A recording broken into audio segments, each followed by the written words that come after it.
करे, अर्थात उसकी चर्बी भरी मोटी पूंछ को वह रीढ़ के आगे से अलग करे, और जिस चर्बी से हथेलियां ढपी रहती है और जो चर्बी उनमें लिपटी रहती है, और दोनों गुर्दे और जो चर्बी उनके ऊपर कमर के पास रहती है, और गुर्दों समेत कलेजे के ऊपर की झिल्ली, इन सबों को वह हवन करे, और याजक इन्हें वेदी पर जलाए। यह यहोवा के लिए हवन रूपी भोजन ठहरे। और यदि वह बकरा व बकरी चढ़ाए तो उसे यहोवा के सामने चढ़ाए, और अपना हाथ उसके सिर पर रखे और उसको मिलाप वाले तंबू के आगे बलि करे, और हारून के पुत्र उसके लोहू को वेदी की चारों अलंगों पर छिड़के, और वह उसमें से अपना चढ़ावा यहोवा के लिए हवन करके चढ़ाए, अर्थात जिस चर्बी से अतड़ियां ढपी रहती है और जो चर्बी उसमें लिपटी रहती है वह भी, और दोनों गुर्दे और जो चर्बी उनके ऊपर कमर के पास रहती है, और गुर्दों समेत कलेजे के ऊपर झिल्ली, इन सबों को वह अलग करे, और याजक इन्हें वेदी पर जलाए। यह तो हवन रूपी भोजन है जो सुखदायक सुगंध के लिए होता है, क्योंकि सारी चर्बी यहोवा की है। वह तुम्हारे निवासों में तुम्हारी पीढ़ी पीढ़ी के लिए सदा की विधि ठहरेगी कि तुम चर्बी और लोहू कभी न खाओ। लव्य व्यवस्था अध्याय 1। लव्य व्यवस्था अध्याय 1।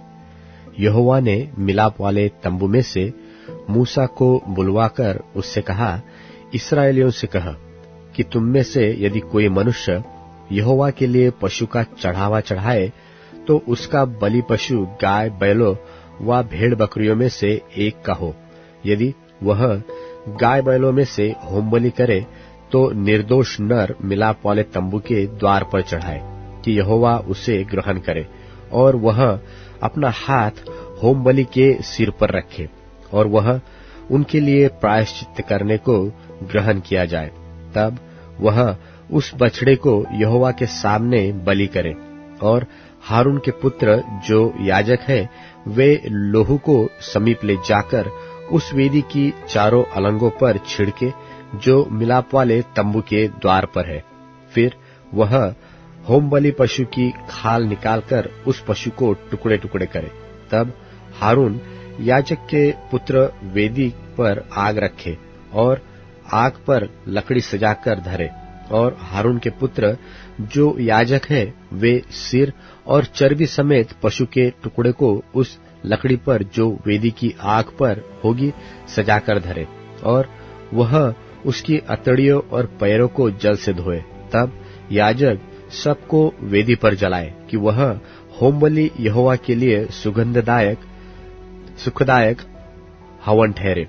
और यदि वह भेड़ों व बकरों का होमबलि चढ़ाए तो निर्दोष नर को चढ़ाए, और वह उसको यहोवा के आगे वेदी की उत्तर वाली अलंग पर बलि करे, और हारून के पुत्र जो याजक है वे उसके लोहू को वेदी की चारों अलंगों पर छिड़के, और वह उसको टुकड़े टुकड़े करे और सिर और चर्बी को अलग करे, और याजक इन सबको उस लकड़ी पर सजाकर धरे जो वेदी की आग पर होगी, और वह उसकी अतड़ियों और पैरों को जल से धोए, और याजक सबको समीप ले जाकर वेदी पर जलाए कि वह होमबलि और यहोवा के लिए सुखदायक सुगंध वाला हवन ठहरे।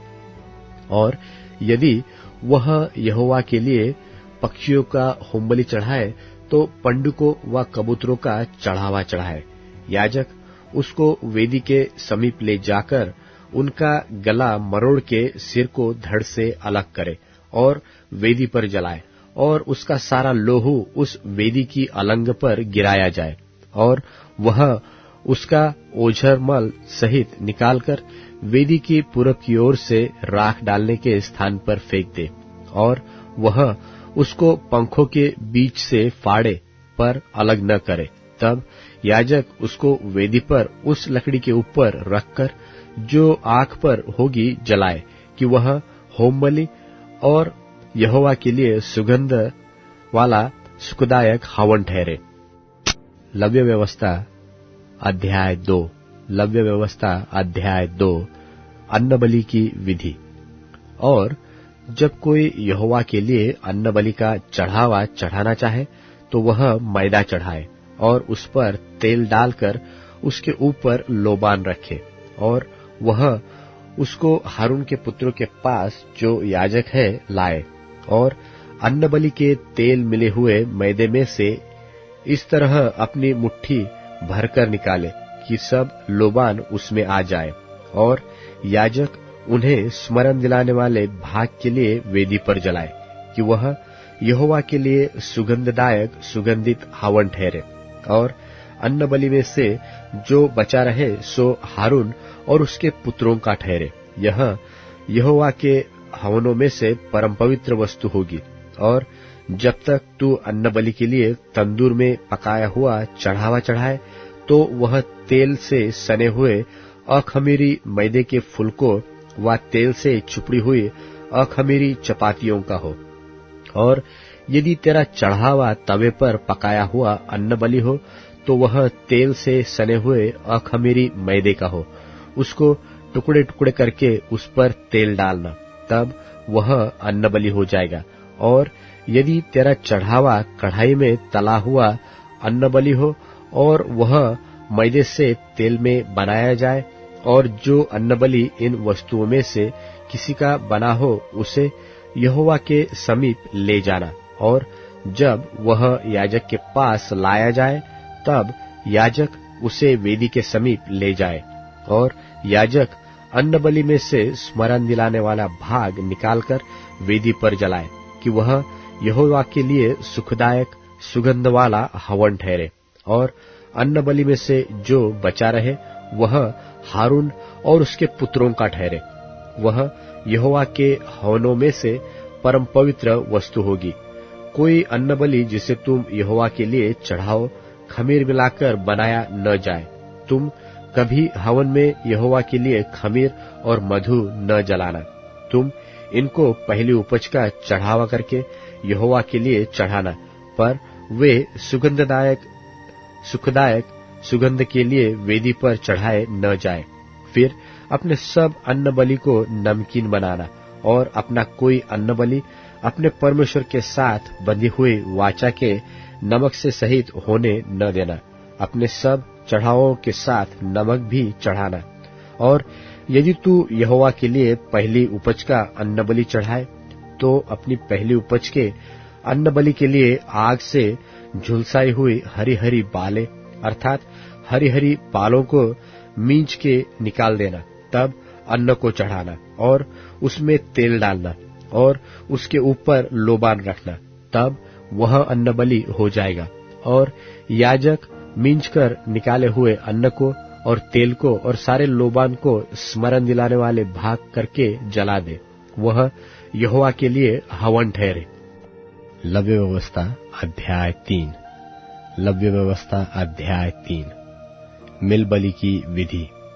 और यदि उसका चढ़ावा मेल बलि का हो और यदि वह गाय बैलों में से किसी को चढ़ाए, तो चाहे वह पशु नर हो या मादा, पर जो निर्दोष हो उसी को वह यहोवा के आगे चढ़ाए। और वह अपना हाथ अपने चढ़ावे के पशु के सिर पर रखे और उसको मिलाप वाले तंबू के द्वार पर बलि करे। और हारून के पुत्र जो याजक है वे उसके लोहू को वेदी की चारों अलंगों पर छिड़के, और वह मेल बलि में से यहोवा के लिए हवन करे, अर्थात जिस चर्बी से अतड़ियां ढपी रहती है और जो चर्बी उनमें लटकी रहती है वह भी, और दोनों गुर्दे और उसके ऊपर की चर्बी जो कमर के पास रहती है और गुर्दों समेत कलेजे के ऊपर की झिल्ली, इन सबों को वह अलग करे। और हारून के पुत्र इनको वेदी पर उस होम बलि के ऊपर जलाए जो उन लकड़ियों पर होगी जो आग के ऊपर है, कि वह यहोवा के लिए सुगंधदायक सुगंध वाला सुखदायक हवन ठहरे। और यदि यहोवा के मेल बलि के लिए उसका चढ़ावा भेड़ बकरियों में से हो तो चाहे वह नर हो या मादा, पर जो निर्दोष हो उसी को वह चढ़ाए। यदि वह भेड़ का बच्चा चढ़ाता हो तो उसको यहोवा के सामने चढ़ाए, और वह अपने चढ़ावे के पशु के सिर पर हाथ रखे और उसको मिलाप वाले तंबू के आगे बलि करे। और हारून के पुत्र उसके लोहू को वेदी की चारों अलंगों पर छिड़के और मेल बलि में से चर्बी को यहोवा के लिए हवन करे, अर्थात उसकी चर्बी भरी मोटी पूंछ को वह रीढ़ के आगे से अलग करे, और जिस चर्बी से हथड़ियां ढपी रहती है और जो चर्बी उनमें लिपटी रहती है, और दोनों गुर्दे और जो चर्बी उनके ऊपर कमर के पास रहती है, और गुर्दों समेत कलेजे के ऊपर की झिल्ली, इन सबों को वह हवन करे और याजक इन्हें वेदी पर जलाए। यह यहोवा के लिए हवन रूपी भोजन ठहरे। और यदि वह बकरा व बकरी चढ़ाए तो उसे यहोवा के सामने चढ़ाए और अपना हाथ उसके सिर पर रखे और उसको मिलाप वाले तंबू के आगे बलि करे, और हारून के पुत्र उसके लोहू को वेदी की चारों अलंगों पर छिड़के, और वह उसमें से अपना चढ़ावा यहोवा के लिए हवन करके चढ़ाए, अर्थात जिस चर्बी से अतड़ियां ढपी रहती है और जो चर्बी उसमें लिपटी रहती है वह भी, और दोनों गुर्दे और जो चर्बी उनके ऊपर कमर के पास रहती है, और गुर्दों समेत कलेजे के ऊपर झिल्ली, इन सबों को वह अलग करे और याजक इन्हें वेदी पर जलाए। यह तो हवन रूपी भोजन है जो सुखदायक सुगंध के लिए होता है, क्योंकि सारी चर्बी यहोवा की है। वह तुम्हारे निवासों में तुम्हारी पीढ़ी पीढ़ी के लिए सदा की विधि ठहरेगी कि तुम चर्बी और लोहू कभी न खाओ। लव्य व्यवस्था अध्याय 4। लव्य व्यवस्था अध्याय 4। फिर यहोवा ने मूसा से कहा कि इस्राएलियों से यह कहा कि यदि कोई मनुष्य उन कामों में से जिनको यहोवा ने मना किया है किसी काम को भूल से करके पापी हो जाए, और यदि अभिषिक्त याजक ऐसा पाप करे जिससे प्रजा दोषी ठहरे, तो अपने पाप के कारण वह एक निर्दोष बछड़ा यहोवा को पाप बलि करके चढ़ाए, और उस बछड़े को मिलाप वाले तंबू के द्वार पर यहोवा के आगे ले जाकर उसके सिर पर हाथ रखे, और उस बछड़े को यहोवा के सामने बलि करे। और अभिषिक्त याजक बछड़े के लोहू में से कुछ लेकर मिलाप वाले तंबू में ले जाए, और याजक अपनी उंगली लोहू में डुबो-डुबोकर और उसमें से कुछ लेकर पवित्र स्थान के बीच वाले पर्दे के आगे यहोवा के सामने 7 बार छिड़के, और याजक उस लोहू में से कुछ और लेकर सुगंधित धूप की वेदी के सिंगों पर जो मिलाप वाले तंबू में है यहोवा के सामने लगाए। फिर बछड़े के सब लोहू को वेदी के पाए पर जो मिलाप वाले तंबू के द्वार पर है उंडेल दे।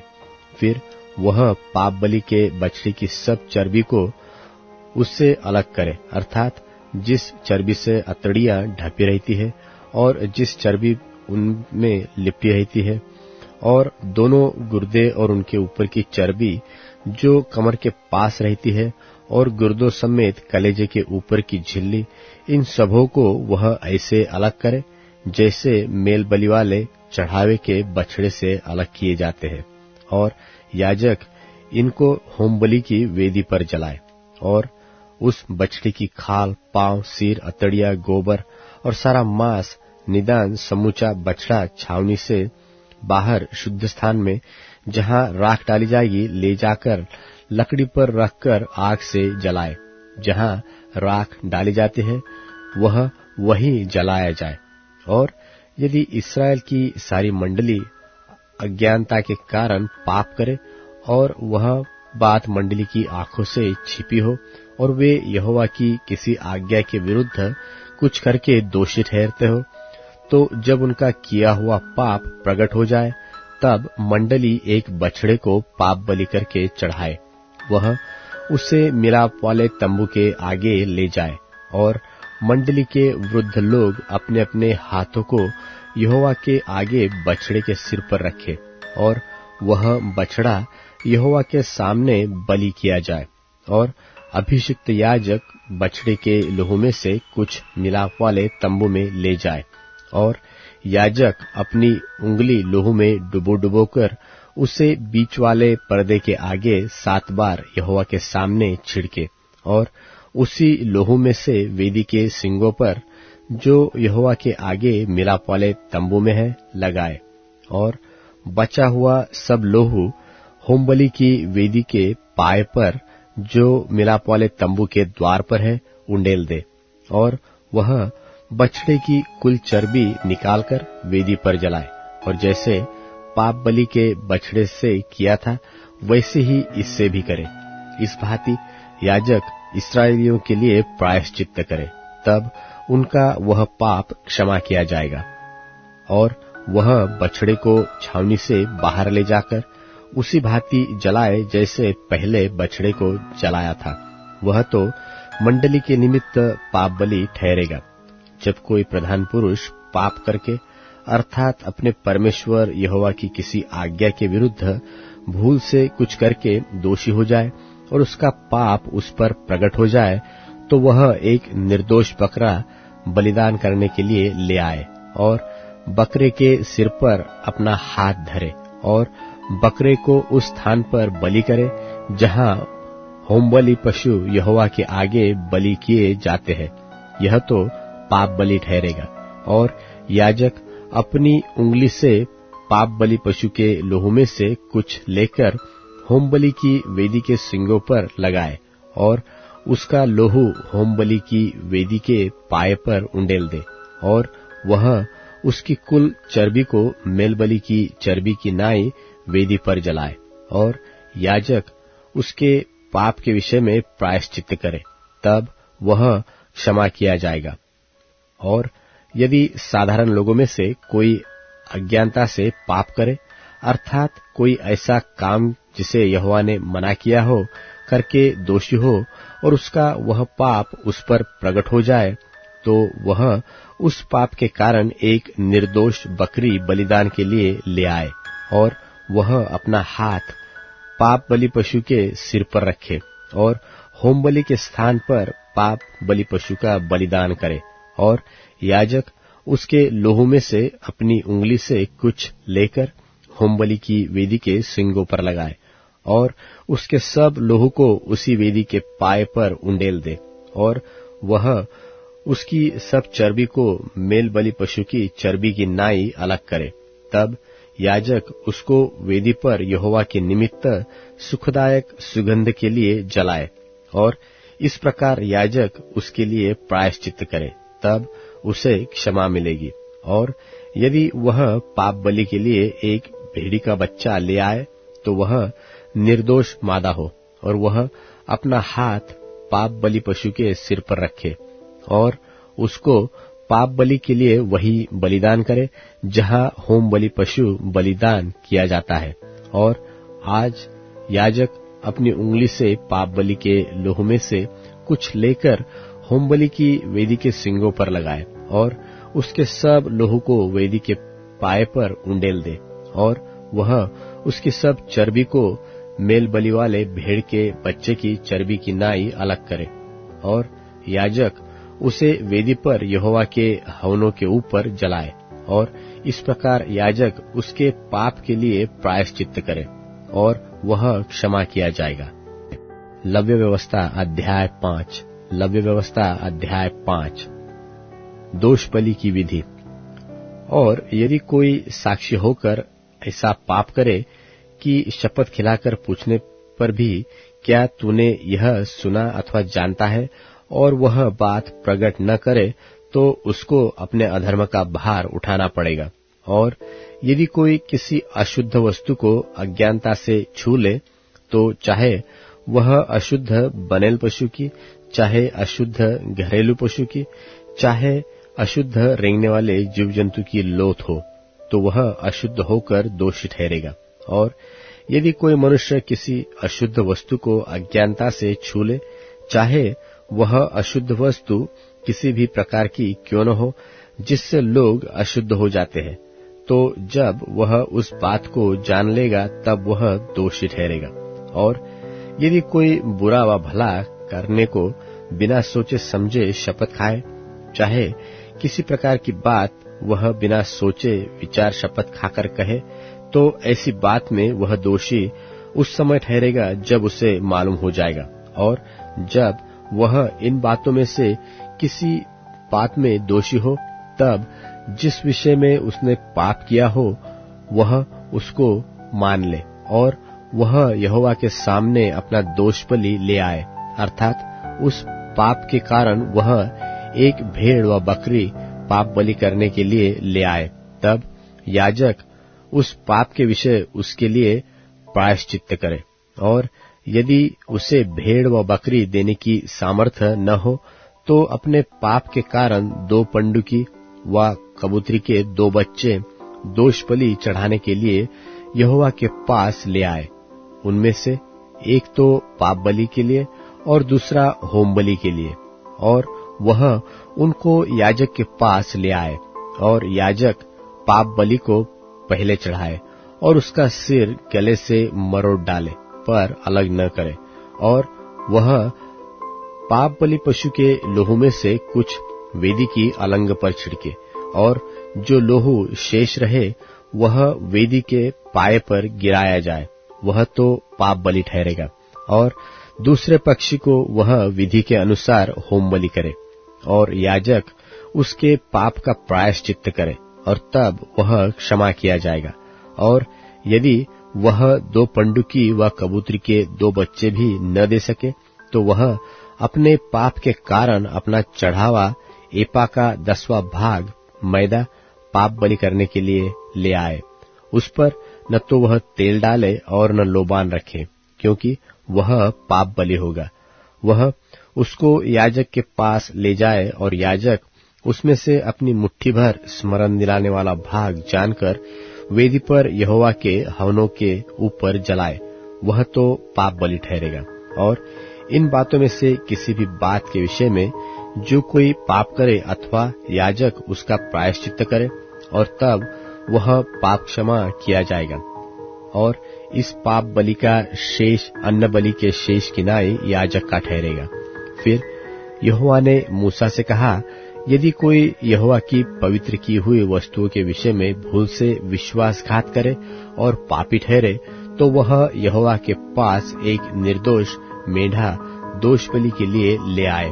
उसका दाम पवित्र स्थान के शेकेल के अनुसार उतने ही शेकेल रुपए का हो जितना याजक ठहराए। और जिस पवित्र वस्तु के विषय उसने पाप किया हो, उसमें वह 5वां भाग और बढ़ाकर याजक को दे, और याजक दोष बलि का मेढ़ा चढ़ाकर उसके लिए प्रायश्चित्त करे, तब उसका पाप क्षमा किया जाएगा। और यदि कोई ऐसा पाप करे कि उन कामों में से जिन्हें यहोवा ने मना किया है किसी काम को करे, तो चाहे वह उसके अनजाने में हुआ हो, तो भी वह दोषी ठहरेगा और उसको अपने अधर्म का भार उठाना पड़ेगा। इसलिए वह एक निर्दोष मेढ़ा दोष बलि करके याजक के पास ले आए। वह उतने ही दाम का हो जितना याजक ठहराए, और याजक उसके लिए उसकी उस भूल का जो उसने अनजाने में किया प्रायश्चित्त करे, और वह क्षमा किया जाएगा। यह दोष बलि ठहरे, क्योंकि वह मनुष्य निसंदेह यहोवा के सन्मुख दोषी ठहरेगा। लव्य व्यवस्था अध्याय 6। लव्य व्यवस्था अध्याय 6। फिर यहोवा ने मूसा से कहा, यदि कोई यहोवा का विश्वासघात करके पापी ठहरे, जैसा कि धरोहर व लेन देन व लूट के विषय में अपने भाई से छल करे व उस पर अंधेर करे व पड़ी हुई वस्तु को पाकर उसके विषय झूठ बोले और झूठी शपथ भी खाए, ऐसी कोई भी बात क्यों न हो जिससे करके मनुष्य पापी ठहरते हैं, तो सब जब वह ऐसा काम करके दोषी हो जाए, तब जो भी वस्तु उसने लूटी व अंधेर करके व धरोहर व पड़ी पाई हो, चाहे कोई वस्तु क्यों न हो जिसके विषय में उसने झूठी शपथ खाई हो, तो वह उसको पूरा पूरा लौटा दे और 5वां भाग भी बढ़ाकर दे। जिस दिन यह मालूम हो कि वह दोषी है, उसी दिन वह उस वस्तु को उसके स्वामी को लौटा दे और वह यहोवा के सन्मुख अपना दोषबलि भी ले आए, अर्थात एक निर्दोष मेंढा दोषबलि के लिए याजक के पास ले आए। वह उतने ही दाम का हो जितना याजक ठहराए। इस प्रकार याजक उसके लिए यहोवा के सामने प्रायश्चित करे और जिस काम को करके वह दोषी हो गया है उसकी क्षमा उसे मिलेगी। भांति भांति के बलिदानों की विधि। फिर यहोवा ने मूसा से कहा, हारून और उसके पुत्रों को आज्ञा देकर यह कहा कि होमबलि की व्यवस्था यह है, अर्थात होमबलि ईंधन के ऊपर रात भर भोर तक वेदी पर पड़ा रहे और वेदी की अग्नि वेदी पर जलती रहे और याजक अपने सनी के वस्त्र और अपने तन पर अपनी सनी की जांघिया पहनकर होमबलि की राख जो आग के भस्म करने से वेदी पर रह जाए उसे उठाकर वेदी के पास रख और तब वह अपने ये वस्त्र उतारकर दूसरे वस्त्र पहनकर राख को छावनी से बाहर किसी शुद्ध स्थान पर ले जाए और वेदी पर अग्नि जलती रहे और कभी बूझने न पाए। अन्नबलि की व्यवस्था इस प्रकार है कि हारून के पुत्र उसको वेदी के आगे यहोवा के समीप ले आए और वह अन्नबलि के तेल मिले हुए मैदे में से मुट्ठी भर और उस पर का सब लोबान उठाकर अन्नबलि के स्मरणार्थ के इस भाग को यहोवा के सन्मुख सुगंधदायक सुगंध के लिए वेदी पर जलाए और उसमें से जो शेष रह जाए उसे हारून और उसके पुत्र खा जाए। वह बिना खमीर पवित्र स्थान में खाया जाए, अर्थात वे मिलाप वाले तंबू के आंगन में उसे खाए। वह खमीर के साथ पकाया न जाए, क्योंकि मैंने अपने हव्य में से उसको उनका निज भाग होने के लिए उन्हें दिया है। इसलिए जैसा पाप बलि और दोष बलि परम पवित्र है, वैसा ही वह भी है। हारून के वंश के सब पुरुष उसमें से खा सकते हैं। तुम्हारी पीढ़ी पीढ़ी में यहोवा के हवनों में से यह उनका भाग सदैव बना रहेगा। जो कोई उन हवनों को छुए वह पवित्र ठहरेगा। फिर यहोवा ने मूसा से कहा, जिस दिन हारून का अभिषेक हो उस दिन वह अपने पुत्रों के साथ यहोवा को यह चढ़ावा चढ़ाएगा, अर्थात एपा का 10वां भाग मैदा नित्य अन्य बलि में चढ़ाए और उसमें से आधा भोर को और आधा संध्या के समय चढ़ाए। तब तवे पर तेल के साथ पकाया जाए। जब वह तेल से तर हो जाए तब उसे ले आना। इस अन्न बलि के पके हुए टुकड़े यहोवा के सुखदायक सुगंध के लिए चढ़ाना और उसके पुत्रों में से जो भी उस याजक पद पर अभिषिक्त होगा वह भी उसी प्रकार का चढ़ावा चढ़ाया करे। यह विधि सदा के लिए है कि यहोवा के सन्मुख वह संपूर्ण चढ़ावा जलाया जाए। याजक के संपूर्ण अन्न बलि भी सब जलाए जाए, वह कभी न खाया जाए। फिर यहोवा ने मूसा से कहा, हारून और उसके पुत्रों से यह कहा कि पाप बलि की व्यवस्था यह है, अर्थात जिस स्थान में होम बलि पशु वध किया जाता है उसी में पाप बलि पशु भी यहोवा के सन्मुख बलि किया जाए, वह परम पवित्र है। और जो याजक पाप बलि चढ़ावे वह उसे खाए। वह पवित्र स्थान में अर्थात मिलाप वाले तंबू के आंगन में खाया जाए। जो कुछ उसके मांस से छू जाए वह पवित्र ठहरेगा। और यदि उसके लोहू के छींटे किसी वस्त्र पर पड़ जाए तो उसे किसी पवित्र स्थान में धो देना और वह मिट्टी का पात्र जिसमें वह पकाया गया हो तोड़ दिया जाए। यदि वह पीतल के पात्र में सिझाया गया हो तो वह मांजा जाए और जल से धो लिया जाए और याजक में से सब पुरुष उसे खा सकते हैं। पर जिस पाप बलि पशु के लोहू में से कुछ भी खून मिलाप वाले तंबू के भीतर पवित्र स्थान में प्रायश्चित करने को पहुंचाया जाए, तब तो उसका मांस कभी न खाया जाए, वह आग में जला दिया जाए। लव्य व्यवस्था अध्याय 7। लव्य व्यवस्था अध्याय 7।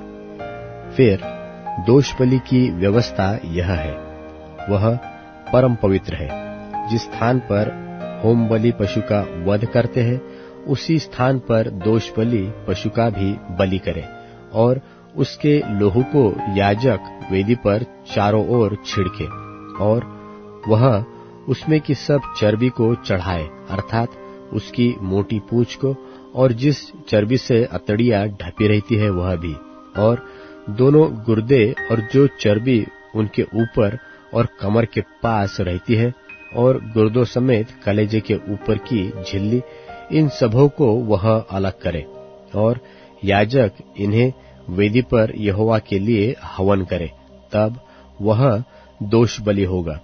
याजक में के सब पुरुष उसमें से खा सकते हैं। वह किसी पवित्र स्थान में खाया जाए, क्योंकि वह परम पवित्र है। जैसा पाप बलि है वैसा ही दोष बलि भी है। उन दोनों की एक ही व्यवस्था है। जो याजक उन बलियों को चढ़ा के प्रायश्चित करे, वही उन वस्तुओं को ले ले, और जो याजक किसी के लिए होम बलि को चढ़ाए, उस होम बलि पशु की खाल को वही याजक ले ले, और तंदूर में व कढ़ाई में व तवे पर पके हुए सब अन्न बलि उसी याजक की होंगी जो उन्हें चढ़ाते हैं। और सब अन्न बलि जो चाहे तेल के सने हुए हो चाहे रूखे हो, वे हारून के सब पुत्रों को एक समान मिले। और मेल बलि की जिससे कोई यहोवा के लिए चढ़ाए, व्यवस्था यह है, यदि वह उसे धन्यवाद के लिए चढ़ाए, तो धन्यवाद बलि के साथ तेल से सने हुए अखमीरी फुलके और तेल से चुपड़ी हुई अखमीरी रोटियां और तेल से सने हुए मैदे के फुलके तेल से तर चढ़ाए।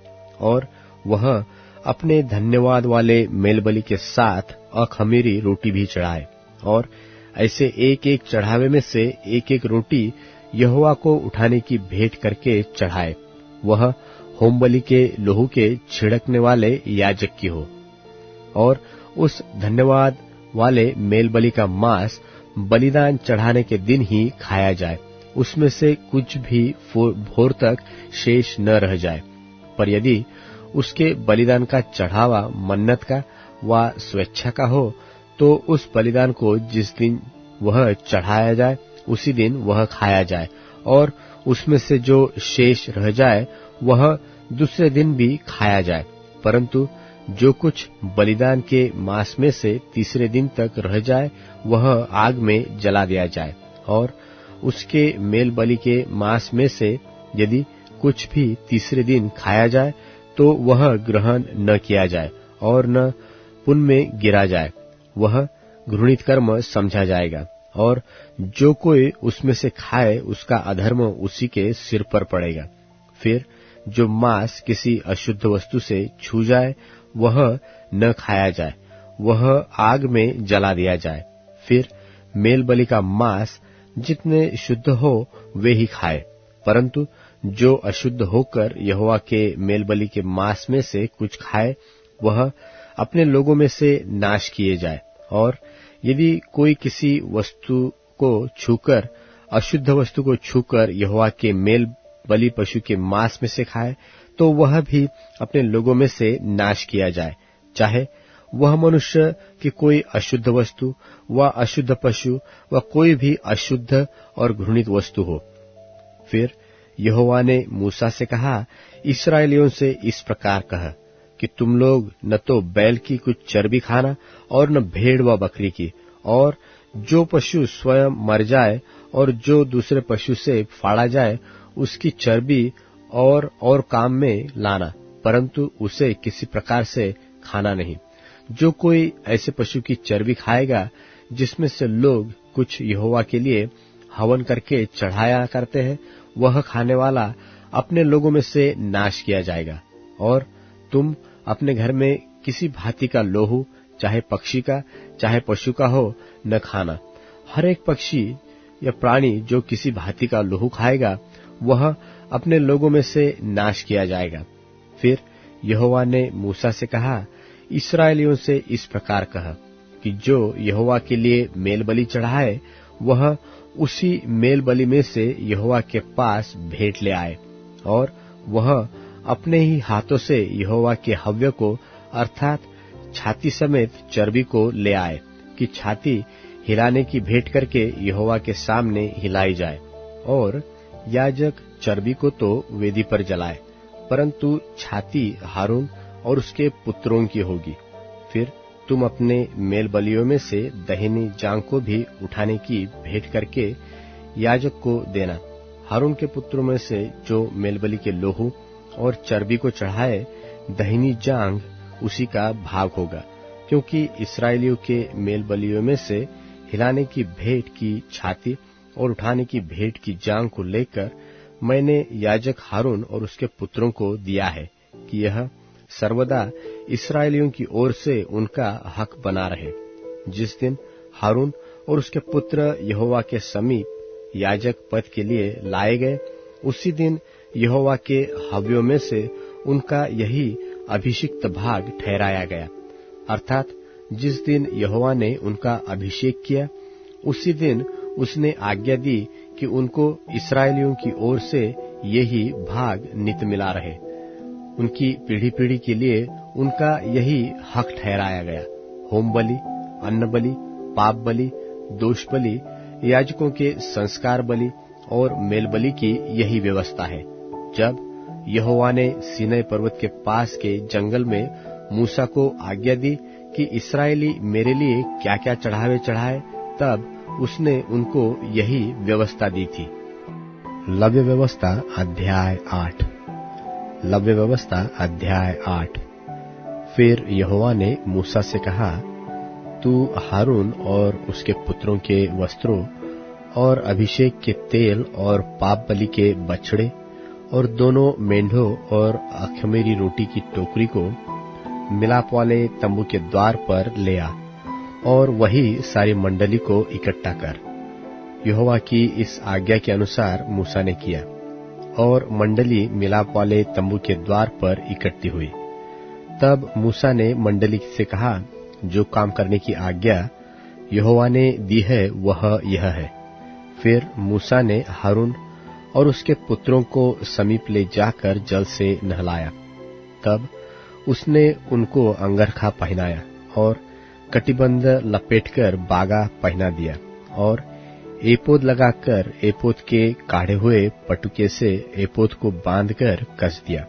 और उसने उनके चपरास लगाकर चपरास में उरीम और तुमीम रख दिए। तब उसने उसके सिर पर पगड़ी बांधकर पगड़ी के सामने पर सोने के टीके को अर्थात पवित्र मुकुट को लगाया, जिस प्रकार यहोवा ने मूसा को आज्ञा दी थी। तब मूसा ने अभिषेक का तेल लेकर निवास का और जो कुछ उसमें था उन सबका भी अभिषेक करके उन्हें पवित्र किया, और उस तेल में से कुछ उसने वेदी पर 7 बार छिड़का, और कुल सामान समेत वेदी का और पाए समेत हौदी का अभिषेक करके उन्हें पवित्र किया।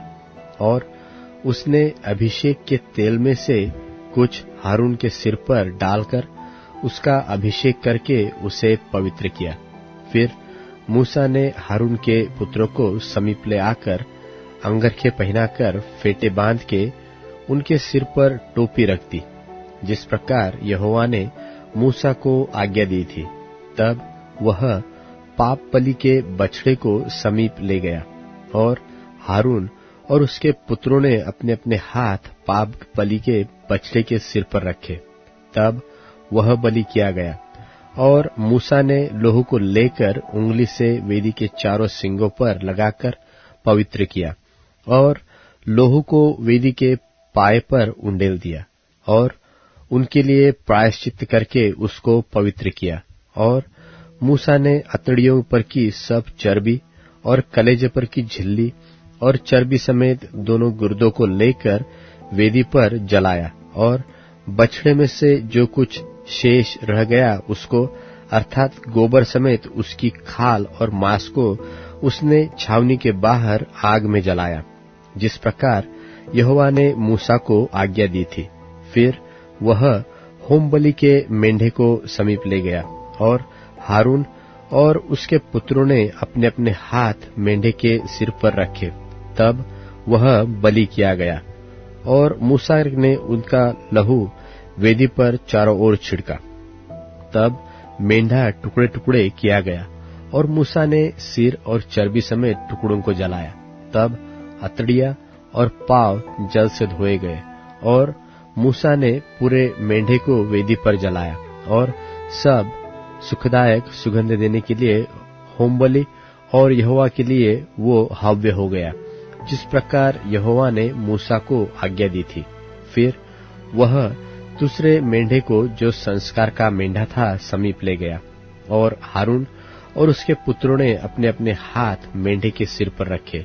तब वह बलि किया गया और मूसा ने उसके लोहू में से कुछ लेकर हारून के दाहिने कान के सीने पर और उसके दाहिने हाथ और दाहिने पांव के अंगूठों पर लगाया और वह हारून के पुत्रों को समीप ले गया और लोहू में से कुछ एक के दाहिने कान के सिरे पर और दाहिने हाथ और दाहिने पांव के अंगूठों पर लगाया और मूसा ने लोहू को वेदी पर चारों ओर छिड़का और उसने चर्बी और मोटी पूंछ और अतड़ियों पर की सब चर्बी और कलेजे पर की झिल्ली समेत दोनों गुर्दे और दहीनी जांघ ये सब लेकर अलग रखे और अखमीरी रोटी की टोकरी जो यहोवा के आगे रखी गई थी उसमें से एक रोटी और तेल से सने हुए मैदे का एक फुलका और एक रोटी लेकर चर्बी और दहीनी जांघ पर रख दी। और ये सब वस्तुएं हारून और उसके पुत्रों के हाथों पर धर दी गई और हिलाने की भेंट के लिए यहोवा के आगे हिलाई गई। और मूसा ने उन्हें फिर उनके हाथों पर से लेकर उन्हें वेदी पर होमबलि के ऊपर जलाया। यह सुखदायक सुगंध देने के लिए संस्कार की भेंट और यहोवा के लिए हव्य था। तब मूसा ने छाती को लेकर हिलाने की भेंट के लिए यहोवा के आगे हिलाया और संस्कार के मेंढे में से मूसा का भाग यही हुआ जैसा यहोवा ने मूसा को आज्ञा दी थी। और मूसा ने अभिषेक के तेल और वेदी पर के लोहू दोनों में से कुछ लेकर हारून और उसके वस्त्रों पर और उसके पुत्रों और उनके वस्त्रों पर भी छिड़का और उसने वस्त्रों समेत हारून को और वस्त्रों समेत उसके पुत्रों को भी पवित्र किया। और मूसा ने हारून और उसके पुत्रों से कहा, मांस को मिलाप वाले तंबू के द्वार पर पकाओ और उस रोटी को जो संस्कार की टोकरी में है वही खाओ, जैसा मैंने आज्ञा दी है कि हारून और उसके पुत्र उसे खाए। और मांस और रोटी में से जो शेष रह जाए उसे आग में जला देना। और जब तक तुम्हारे संस्कार के दिन पूरे न हो तब तक अर्थात 7 दिन तक मिलाप वाले तंबू के द्वार के बाहर न जाना, क्योंकि वह 7 दिन तक तुम्हारा संस्कार करता रहेगा। जिस प्रकार आज किया गया है वैसा ही करने की आज्ञा यहोवा ने दी है, जिससे तुम्हारा प्रायश्चित्त किया जाए। इसलिए तुम मिलाप वाले तंबू के द्वार पर 7 दिन तक दिन रात ठहरे रहना और यहोवा की आज्ञा को मानना, ताकि तुम मर न जाओ, क्योंकि ऐसी ही आज्ञा मुझे दी गई है। तब यहोवा की इन्हीं सब आज्ञाओं के अनुसार जो उसने मूसा के द्वारा दी थी, हारून और उसके पुत्रों ने उनका पालन किया। लव्य व्यवस्था अध्याय 9। लव्य व्यवस्था अध्याय 9। 8वें दिन मूसा ने हारून और उसके पुत्रों को और इस्राएली पुरनियों को बुलवाकर हारून से कहा, पाप बलि के लिए एक निर्दोष बछड़ा और होम बलि के लिए एक निर्दोष मेंढा लेकर यहोवा के सामने भेंट चढ़ा। और इस्राएलियों से यह कहा कि तुम पाप बलि के लिए एक बकरा और होम बलि के लिए एक बछड़ा और एक भेड़ का बच्चा लो, जो 1 वर्ष के हो और निर्दोष हो। और मेलबलि के लिए यहोवा के सन्मुख चढ़ाने के लिए एक बैल और एक मेंढा और तेल से सने हुए मैदे का एक अन्नबलि भी ले लो, क्योंकि आज यहोवा तुमको दर्शन देगा। और जिस जिस वस्तु की आज्ञा मूसा ने दी उन सबको वे मिलाप वाले तंबू के आगे ले आए। और सारी मंडली समीप जाकर यहोवा के सामने खड़ी हुई। तब मूसा ने कहा, यह वह काम है जिसके करने के लिए यहोवा ने आज्ञा दी है कि तुम उसे करो, और यहोवा की महिमा का तेज तुमको दिखाई पड़ेगा। और मूसा ने हारून से कहा, यहोवा की आज्ञा के अनुसार वेदी के समीप जाकर अपने पाप बलि और होम बलि को चढ़ाकर अपने और सब जनता के लिए प्रायश्चित्त कर, और जनता के चढ़ावे को भी चढ़ाकर उनके लिए प्रायश्चित्त कर। इसलिए हारून ने वेदी के समीप जाकर अपने पाप बलि के बछड़े का बलिदान किया, और हारून के पुत्र लोहू को उसके पास ले गए।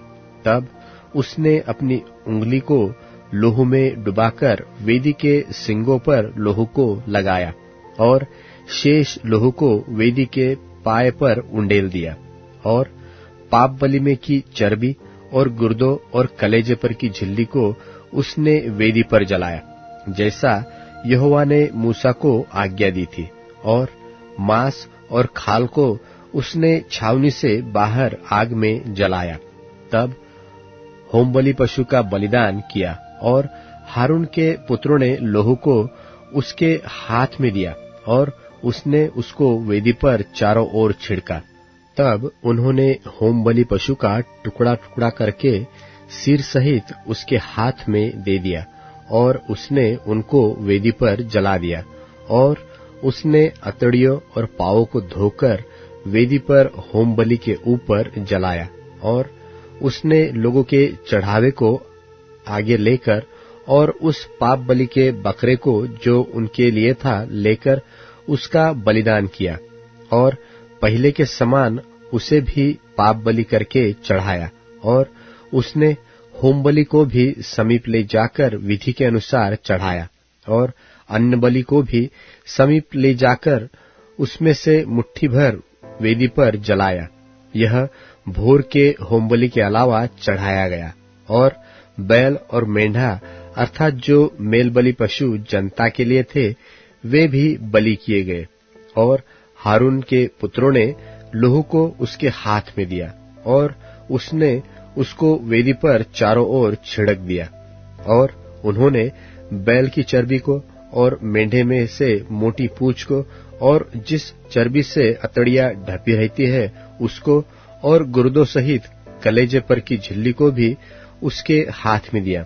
और उन्होंने चर्बी को छातियों पर रखा, और उसने वह चर्बी वेदी पर जलाई। परंतु छातियों और दहिनी जांघ को हारून ने मूसा की आज्ञा के अनुसार हिलाने की भेंट के लिए यहोवा के सामने हिलाया।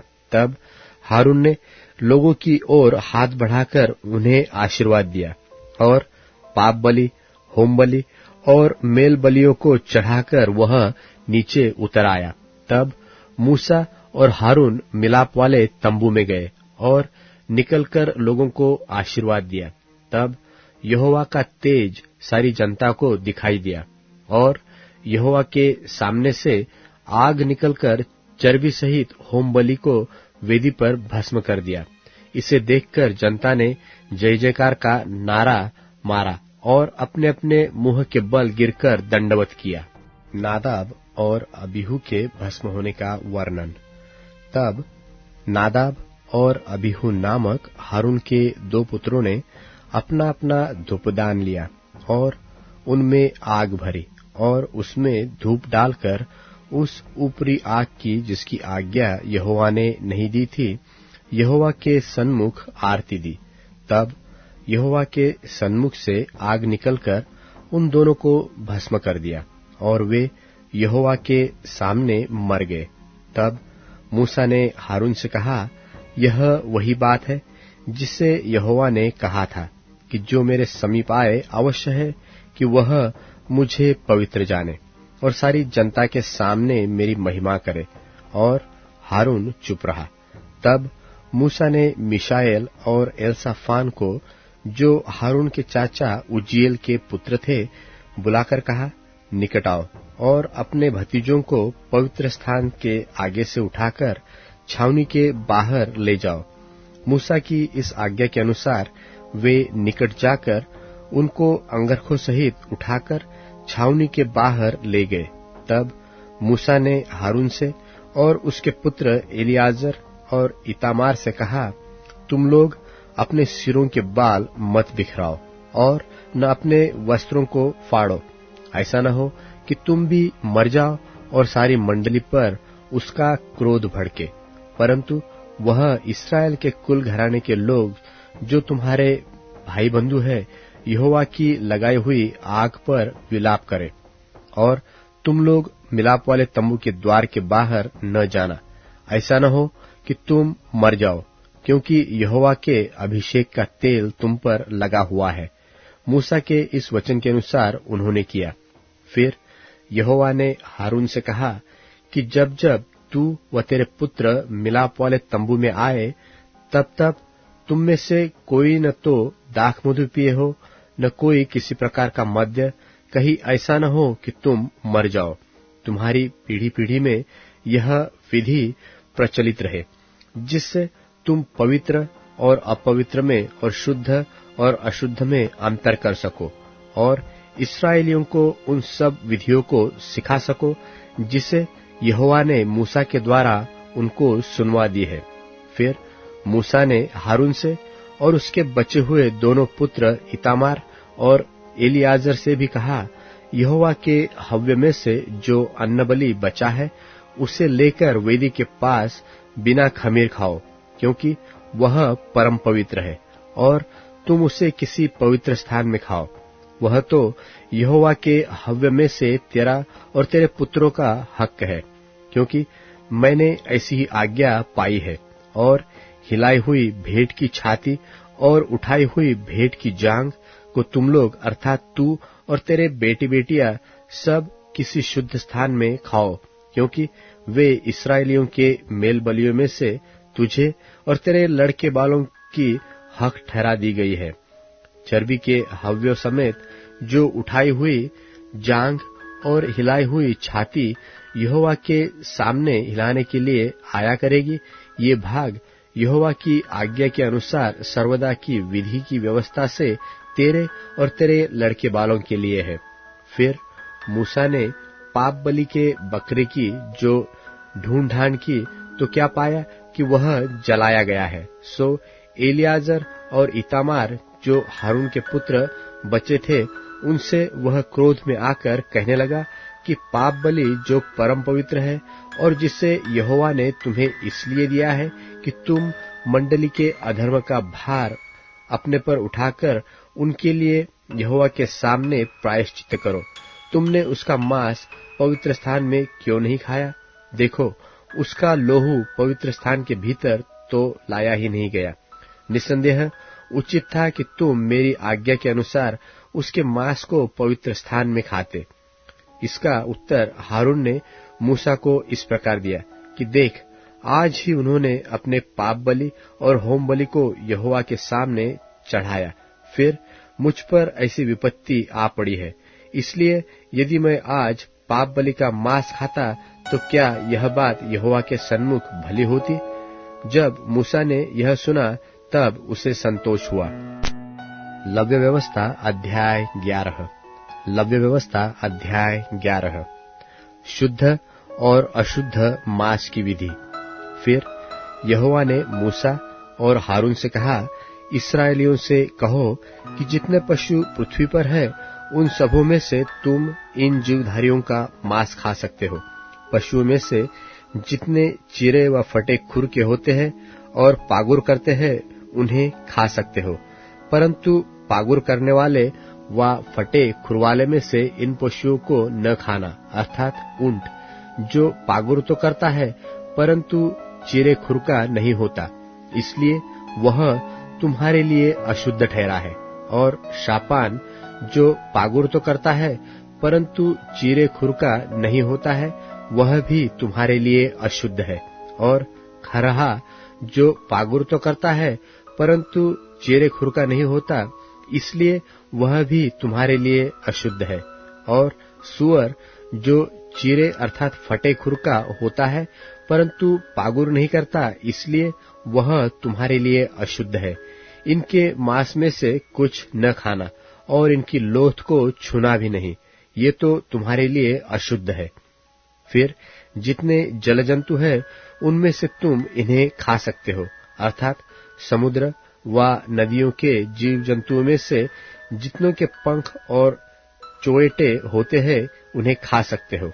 और जलचरी प्राणियों में से जितने जीवधारी बिना पंख और चोटे के समुद्र व नदियों में रहते हैं वे सब तुम्हारे लिए घृणित है, वे तुम्हारे लिए घृणित ठहरे। तुम उनके मांस में से कुछ न खाना और उनकी लोथों को अशुद्ध जानना।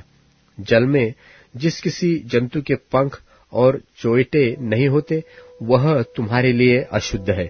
फिर पक्षियों में से इनको अशुद्ध जानना, ये अशुद्ध होने के कारण खाए न जाए, अर्थात उकाब, हड़फोड़, कुरर, शाही और भांति भांति की चील और भांति भांति के सब काग, शुतुरमुर्ग, तखमास, जलकुक्कड़ और भांति भांति के बाज, हवासील, हाड़गिल, उल्लू, राजहंस, धनेश, गिद्ध, लगलग, भांति भांति के बगुले, टिटहरी और चमगीदड़। जितने पंख वाले चार पांव के बल चलते हैं वे सब तुम्हारे लिए अशुद्ध है, पर रेंगने वाले और पंख वाले जो चार पांव के बल चलते हैं, जिनके भूमि पर कूदने फांदने को टांगे होती है, उनको खा सकते हैं। वे ये है, अर्थात भांति भांति की टिड्डी, भांति भांति के फनगे, भांति भांति के हरगोल और भांति भांति के हगाब। परंतु और सब रेंगने वाले पंख वाले जो चार पांव वाले होते हैं वे तुम्हारे लिए अशुद्ध है और इनके कारण तुम अशुद्ध ठहरोगे। जिस किसी से इनकी लोथ छुई जाए वह सांझ तक अशुद्ध ठहरे, और जो कोई इनकी लोथ में का कुछ भी उठाए वह अपने वस्त्र धोए और सांझ तक अशुद्ध रहे। फिर जितने पशु चीरे खुर के होते हैं परंतु न तो बिल्कुल फटे खुर और न पागुर करने वाले हैं, वे तुम्हारे लिए अशुद्ध है। जो कोई उन्हें छुए वह अशुद्ध ठहरेगा। और चार पांव के बल चलने वालों में से जितने पंजों के बल चलते हैं वे सब तुम्हारे लिए अशुद्ध है।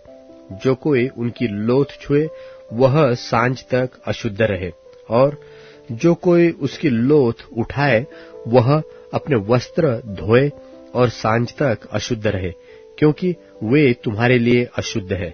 और जो पृथ्वी पर रेंगते हैं उनमें से ये रेंगने वाले तुम्हारे लिए अशुद्ध है, अर्थात नेवला, चूहा और भांति भांति के गोह और छिपकली, मगर, टिकटिक, सांडा और गिरगिटान। सब रेंगने वालों में से ये ही तुम्हारे लिए अशुद्ध है। जो कोई इनकी लोथ छुए वह सांझ तक अशुद्ध रहे, और इनमें से किसी की लोथ जिस किसी वस्तु पर पड़ जाए वह भी अशुद्ध ठहरे, चाहे वह काठ का कोई पात्र हो, चाहे वस्त्र, चाहे खाल, चाहे बोरा, चाहे किसी काम का कैसा भी पात्रादि हो क्यों न हो, वह जल में डाला जाए और सांझ तक अशुद्ध रहे, तब शुद्ध समझा जाए। और यदि मिट्टी का कोई पात्र हो जिसमें इन जंतुओं में से कोई पड़े, तो उस पात्र में जो कुछ हो वह अशुद्ध ठहरे, और पात्र को तुम तोड़ डालना। उसमें जो खाने के योग्य भोजन हो जिसमें पानी का छुआ हो वह सब अशुद्ध ठहरे। फिर यदि ऐसे पात्र में पीने के लिए कुछ हो तो वह भी अशुद्ध ठहरे, और यदि इनकी लोथ में का कुछ तंदूर व चूल्हे पर पड़े तो वह भी अशुद्ध ठहरे और तोड़ डाला जाए, क्योंकि वह अशुद्ध हो जाएगा, वह तुम्हारे लिए भी अशुद्ध ठहरे। परंतु सोता व तालाब जिसमें जल इकट्ठा हो वह तो शुद्ध ही रहे, परंतु जो कोई इनकी लोथ को छुए वह अशुद्ध ठहरे। और यदि इनकी लोथ में का कुछ किसी का किसी प्रकार के बीज पर जो बोने के लिए हो पड़े तो वह बीज शुद्ध रहे। पर यदि बीज पर जल डाला गया हो और पीछे लोथमे का कुछ उस पर पड़ा जाए तो वह तुम्हारे लिए अशुद्ध ठहरे। फिर जिन पशुओं के खाने की आज्ञा तुमको दी गई है, यदि उनमें से कोई पशु मरे तो जो कोई उसकी लोथ छुए वह सांझ तक अशुद्ध रहे, और उसकी लोथ में से जो कोई कुछ खाए वह अपने वस्त्र धोए और सांझ तक अशुद्ध रहे, और जो कोई उसकी लोथ उठाए वह भी अपने वस्त्र धोए और सांझ तक अशुद्ध रहे। और सब प्रकार के पृथ्वी पर रेंगने वाले वस्तु, रेंगने वाले जंतु घिनौने हैं, वे खाए न जाए। पृथ्वी पर सब रेंगने वालों में से जितने पेट व 4 पांवों के बल चलते हैं व अधिक पांव वाले होते हैं, उन्हें तुम न खाना, क्योंकि वे घिनौने हैं। तुम किसी प्रकार के रेंगने वाले जंतुओं के द्वारा अपने आप को घिनौना न करना, और न उनके द्वारा अपने को अशुद्ध करके अपवित्र ठहराना, क्योंकि मैं तुम्हारा परमेश्वर यहोवा हूँ। इस कारण अपने को शुद्ध करके पवित्र बने रहो, क्योंकि मैं पवित्र हूँ। इसलिए तुम किसी प्रकार के रेंगने वाले जंतु के द्वारा जो पृथ्वी पर चलता है अपने आप को अशुद्ध न करना, क्योंकि मैं वह यहोवा हूँ जो तुम्हें मिस्र देश से इसलिए निकाल ले आया हूँ कि तुम्हारा परमेश्वर ठहरूं। इसलिए तुम पवित्र बनो, क्योंकि मैं पवित्र हूँ। पशुओं, पक्षियों और सब जलचरी प्राणियों और पृथ्वी पर सब रेंगने वाले प्राणियों के विषय में यही व्यवस्था है कि शुद्ध, अशुद्ध और भक्षय और अभक्षय जीवधारियों में भेद किया जाए। लव्य व्यवस्था अध्याय 12। लव्य व्यवस्था अध्याय 12। प्रस्तुता के विषय की विधि। फिर यहोवा ने मूसा से कहा, इस्राएलियों से कह कि जो स्त्री गर्भिणी हो और उसके लड़का हो तो वह 7 दिन तक अशुद्ध रहेगी, जिस प्रकार वह ऋतुमती होकर अशुद्ध रहा करती, और 8वें दिन लड़के का खतना किया जाए। फिर वह स्त्री अपने शुद्ध करने वाले रुधिर में 33 दिन रहे, और जब तक उसके शुद्ध हो जाने के दिन पूरे न हो तब तक वह न तो किसी पवित्र वस्तु को छुए और न पवित्र स्थान में प्रवेश करे। और यदि उसके लड़की पैदा हो तो उसको ऋतुमती किसी अशुद्धता 14 दिन की लगे, और फिर 66 दिन तक अपने शुद्ध करने वाले रुधिर में रहे। और जब उसके शुद्ध हो जाने के दिन पूरे हो तब चाहे उसके बेटा हुआ हो चाहे बेटी, वह होम बलि के लिए 1 वर्ष का भेड़ी का बच्चा और पाप बलि के लिए कबूतरी का 1 बच्चा व पंडुकी मिलाप वाले तंबू के द्वार पर याजक के पास लाए। तब याजक उसको यहोवा के सामने भेंट चढ़ा के उसके लिए प्रायश्चित्त करे, और वह अपने रुधिर के बहने की अशुद्धता से छूटकर शुद्ध ठहरेगी। जिस स्त्री के लड़का व लड़की उत्पन्न हो उसके लिए यही व्यवस्था है। और यदि उसके पास भेड़ व बकरी देने की पूंजी न हो तो 2 पंडुकी व कबूतरी के 2 बच्चे, एक तो होम बलि और दूसरा पाप बलि के लिए दे, और याजक उसके लिए प्रायश्चित्त करे, तब वह शुद्ध ठहरेगी। लव्य व्यवस्था अध्याय 13। लव्य व्यवस्था अध्याय 13। कोढ़ की विधि। फिर यहोवा ने मूसा और हारून से कहा, जब किसी मनुष्य के शरीर के चर्म में सूजन व पपड़ी व फूल हो और इससे उसके चर्म में कोढ़ की व्याधि सा कुछ देख पड़े, तो उसे हारून याजक के पास या उसके पुत्र जो याजक है उनमें से किसी के पास ले जाए। जब याजक उसके चर्म की व्याधि को देखे और यदि उस व्याधि के स्थान के रोए उजले हो गए हो और व्याधि चर्म से गहरी देख पड़े, तो वह जान ले कि कोढ़ की व्याधि है, और याजक उस मनुष्य को देखकर उसको अशुद्ध ठहराए। और यदि वह फूल उसके चर्म में उजला तो हो, परंतु चर्म में गहरा न देख पड़े और न वहां के रोए उजले हो गए हो, तो याजक उनको 7 दिन तक बंद कर रखे, और 7वें दिन याजक उसको देखे, और यदि वह व्याधि जैसी की तैसी बनी रहे और उसके चर्म में न फैली हो, तो याजक उसको और भी 7 दिन तक बंद कर रखे, और 7वें दिन याजक उसको फिर देखे, और यदि देख पड़े कि व्याधि की चमक कम है और व्याधि चर्म पर फैली न हो, तो याजक उसको शुद्ध ठहराए, क्योंकि उसके तो चर्म में पपड़ी पड़ी है, और वह अपने वस्त्र धोकर शुद्ध हो जाए। और यदि याजक की उस जांच के पश्चात जिसमें वह शुद्ध ठहराया गया था, वह पपड़ी उसके चर्म पर बहुत फैल जाए, तो वह फिर याजक को दिखाया जाए। और यदि याजक को देख पड़े कि पपड़ी चर्म में फैल गई है, तो वह उसको अशुद्ध ठहराए, क्योंकि वह कोढ़ी है।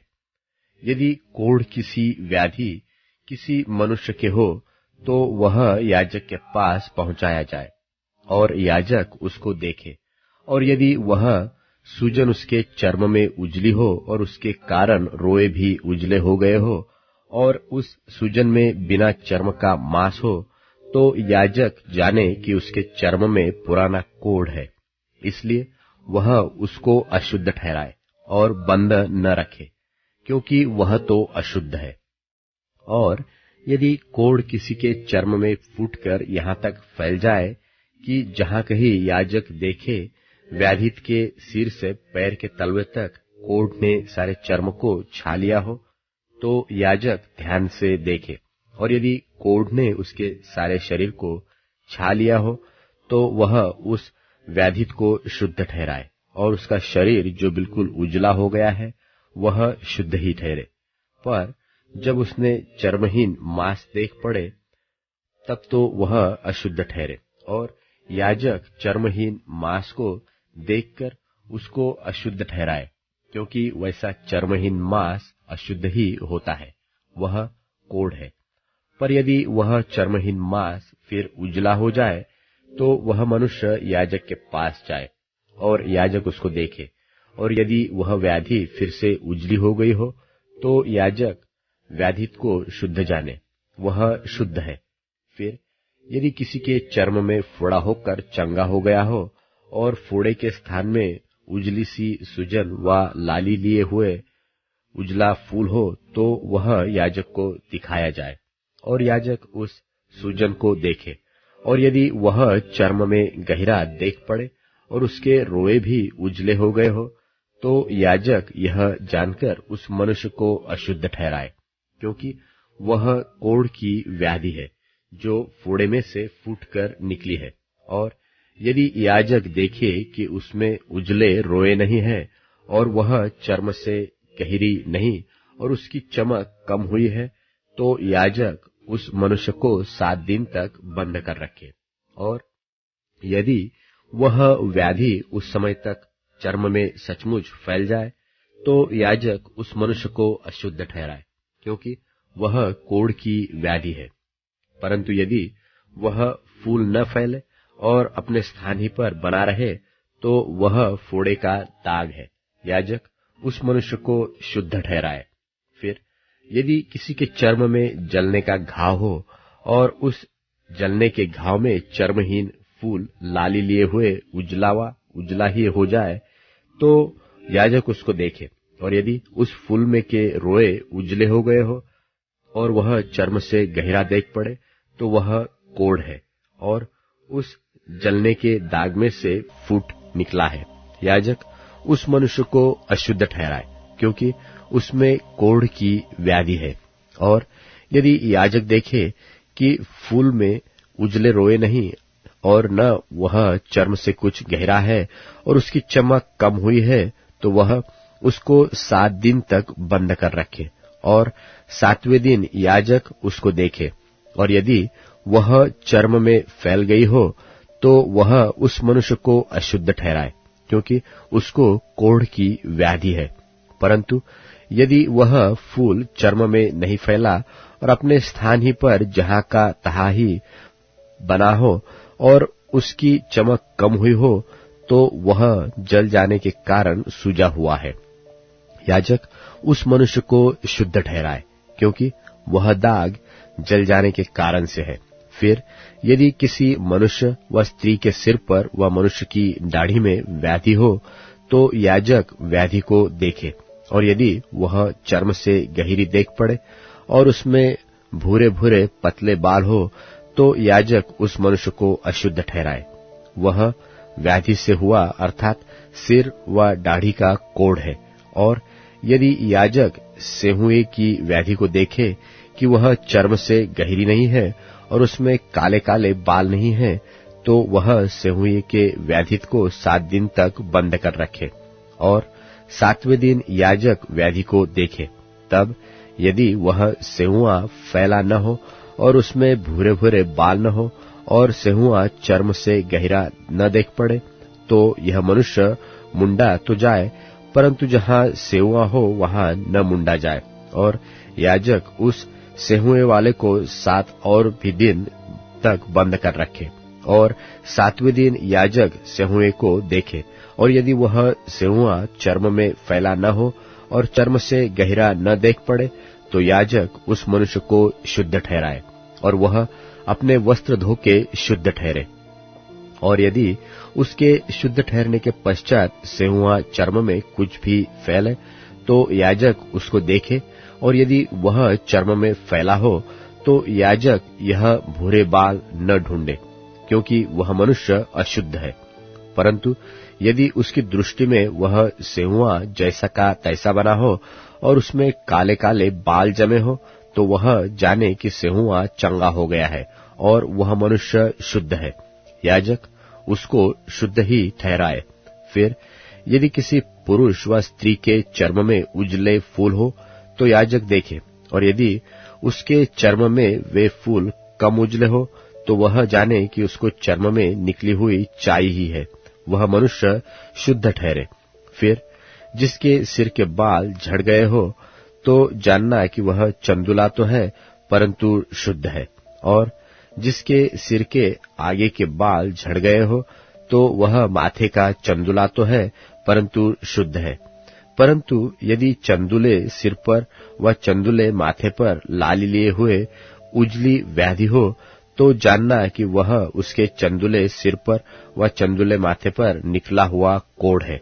इसलिए याजक उसको देखे, और यदि व्याधि की सुजन उसके चंदुले सिर व चंदुले माथे पर ऐसी लाली लिए हुए उजली हो, जैसा चर्म के कोढ़ में होता है, तो वह मनुष्य कोढ़ी है और अशुद्ध है, और याजक उसको अवश्य अशुद्ध ठहराए, क्योंकि वह व्याधि उसके सिर पर है। और जिसमें वह व्याधि हो, उस कोढ़ी के वस्त्र फटे और सिर के बाल बिखरे रहे, और वह अपने ऊपर वाले होठ को ढांपे हुए अशुद्ध अशुद्ध पुकारा करे। जितने दिन तक वह व्याधि उसमें रहे, उतने दिन तक वह तो अशुद्ध रहेगा, और वह अशुद्ध ठहरा रहे। इसलिए वह अकेला रहा करे, उसका निवास स्थान छावनी के बाहर हो।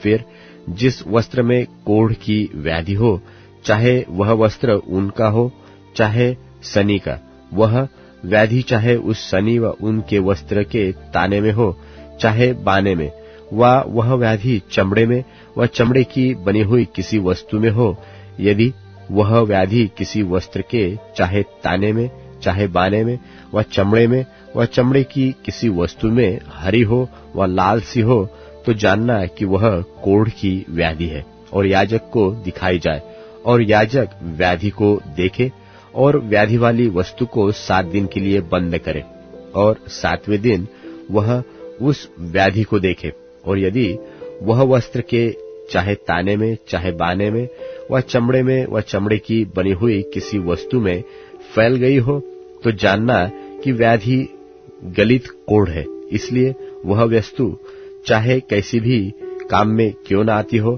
तो भी अशुद्ध ठहरेगी। वह उस वस्त्र को जिसके ताने व बाने में वह व्याधि हो, चाहे वह ऊन का हो चाहे सनी का व चमड़े की वस्तु हो, उसको जला दे।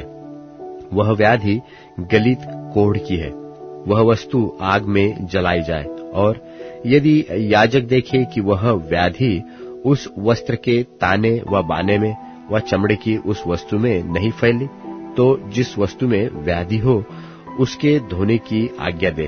तब उसे और भी 7 दिन तक बंद कर रखे, और उसके धोने के बाद याजक उसको देखे, और यदि व्याधि का न तो रंग बदला हो और न व्याधि फैली हो, तो जानना कि वह अशुद्ध है। उसे आग में जलाना, क्योंकि चाहे वह व्याधि भीतर चाहे ऊपरी हो, तो भी वह खा जाने वाली व्याधि है। और यदि याजक देखे कि उसके धोने के पश्चात व्याधि की चमक कम हो गई हो, तो वह उसको वस्त्र के चाहे ताने चाहे बाने में से व चमड़े में से फाड़ के निकाले, और यदि वह व्याधि तब भी उस वस्त्र के ताने व बाने में व चमड़े की उस वस्तु में देख पड़े, तो जानना कि वह फूट से निकली हुई व्याधि है, और जिसमें वह व्याधि हो उसे आग में जलाना। और यदि उस वस्त्र से जितने ताने व बाने से व्याधि हो व चमड़े की जो वस्तु हो उसमें से जब धोई जाए और व्याधि जाती रहे, तो वह दूसरी बार धुलकर शुद्ध ठहरे। ऊन व सनी के वस्त्र के ताने व बाने में व चमड़े की किसी वस्तु में जो कोढ़ की व्याधि हो, उसके शुद्ध और अशुद्ध ठहरने की यही व्यवस्था है। लव्य व्यवस्था अध्याय 14। लव्य व्यवस्था अध्याय 14। फिर यहोवा ने मूसा से कहा, कोढ़ी के शुद्ध ठहरने की व्यवस्था यह है कि वह याजक के पास पहुंचाया जाए, और याजक छावनी के बाहर जाए और याजक उस कोढ़ी को देखे, और यदि उसके कोढ़ की व्याधि चंगी हुई हो, तो याजक आज्ञा दे कि शुद्ध ठहराने वाले के लिए 2 शुद्ध और जीवित पक्षी, देवदारू की लकड़ी और लाल रंग का कपड़ा और जूफा, ये सब लिए जाए। और याजक आज्ञा दे कि एक पक्षी बहते हुए जल के ऊपर मिट्टी के पात्र में बलि किया जाए। तब वह जीवित पक्षी को देवदारू की लकड़ी और लाल रंग के कपड़े और जूफा, इन सबों को लेकर एक संग उस पक्षी के लोहू में जो बहते हुए जल के ऊपर बलि किया गया है डुबा दे, और कोढ़ से शुद्ध ठहरने वाले पर 7 बार छिड़क कर उसको शुद्ध ठहराए। तब उस जीवित पक्षी को मैदान में छोड़ दे, और शुद्ध ठहरने वाला अपने वस्त्रों को धोए और सब बाल मुंडवाकर जल से स्नान करे। तब वह शुद्ध ठहरेगा, और उसके बाद वह छावनी में आने पाए, परंतु 7 दिन तक अपने डेरे से बाहर ही रहे। और 7वें दिन वह सिर, दाढ़ी और भौं के सब बाल मुंडवाए और सब अंग मुंडन कराए, और अपने वस्त्रों को धोए और जल से स्नान करे। तब वह शुद्ध ठहरेगा। और 8वें दिन वह 2 निर्दोष भेड़ के बच्चे और 1 वर्ष की निर्दोष भेड़ की बच्ची, और बलिदान के लिए तेल से सना हुआ एपा का 3/2 अंश मैदा और लोज भर तेल लाए। और शुद्ध ठहराने वाला याजक इन वस्तुओं समेत उस शुद्ध होने वाले मनुष्य को यहोवा के सन्मुख मिलाप वाले तंबू के द्वार पर खड़ा करे। तब याजक एक भेड़ का बच्चा लेकर दोष बलि के लिए उसे और उस लोज भर तेल को समीप लाए, और इन दोनों को हिलाने की भेंट के लिए यहोवा के सामने हिलाए। और वह उस भेड़ के बच्चे को उसी स्थान में जहां वह पाप बलि और होम बलि पशुओं का बलिदान किया करेगा, अर्थात पवित्र स्थान में बलिदान करे, क्योंकि जैसा पाप बलि याजक का निज भाग होगा, वैसा ही दोष बलि भी उसी का निज भाग ठहरेगा। वह परम पवित्र है।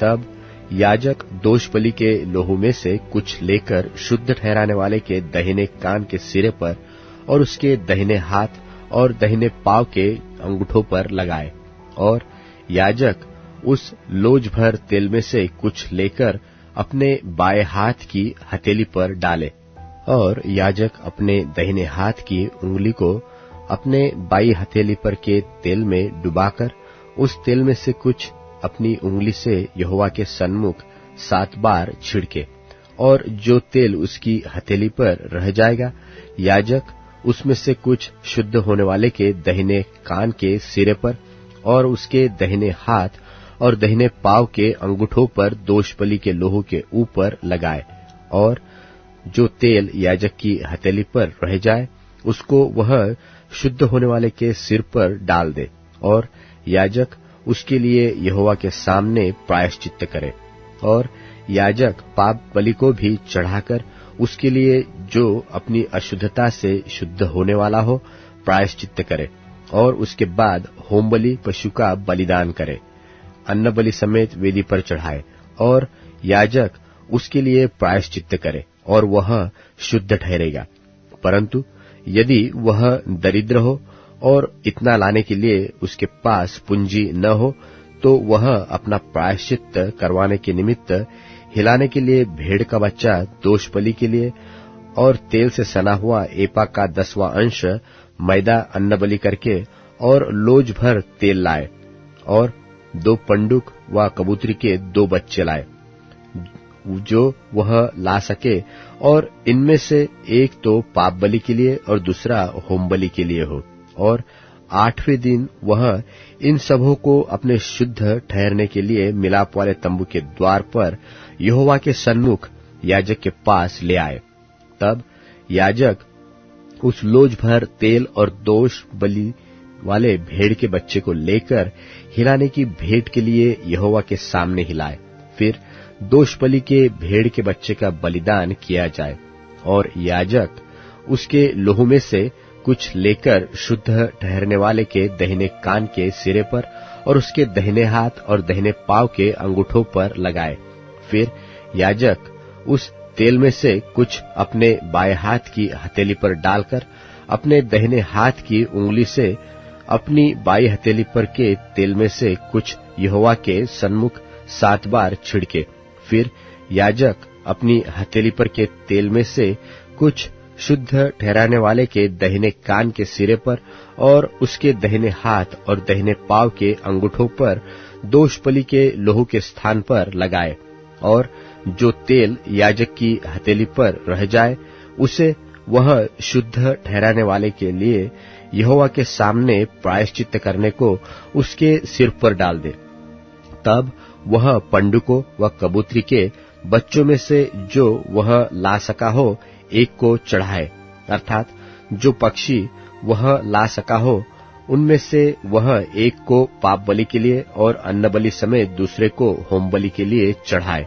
इस रीति से याजक शुद्ध ठहरने वाले के लिए यहोवा के सामने प्रायश्चित्त करे, जिससे कोढ़ की व्याधि हुई हो और उसके इतनी पूंजी न हो कि वह शुद्ध ठहरने की सामग्री को ला सके, तो उसके लिए यही व्यवस्था है। फिर यहोवा ने मूसा और हारून से कहा, जब तुम लोग कनान देश में पहुंचो, जिसे मैं तुम्हारी निज भूमि होने के लिए तुम्हें देता हूं, उस समय यदि मैं कोढ़ की व्याधि तुम्हारे अधिकार के किसी घर में दिखाऊं, तो जिसका वह घर हो वह आकर याजक को बता दे कि मुझे ऐसा देख पड़ता है कि घर में मानो कोई व्याधि है। तब याजक आज्ञा दे कि उस घर में व्याधि देखने के लिए मेरे जाने से पहले उसे खाली करो, कहीं ऐसा न हो कि जो कुछ घर में हो वह सब अशुद्ध ठहरे।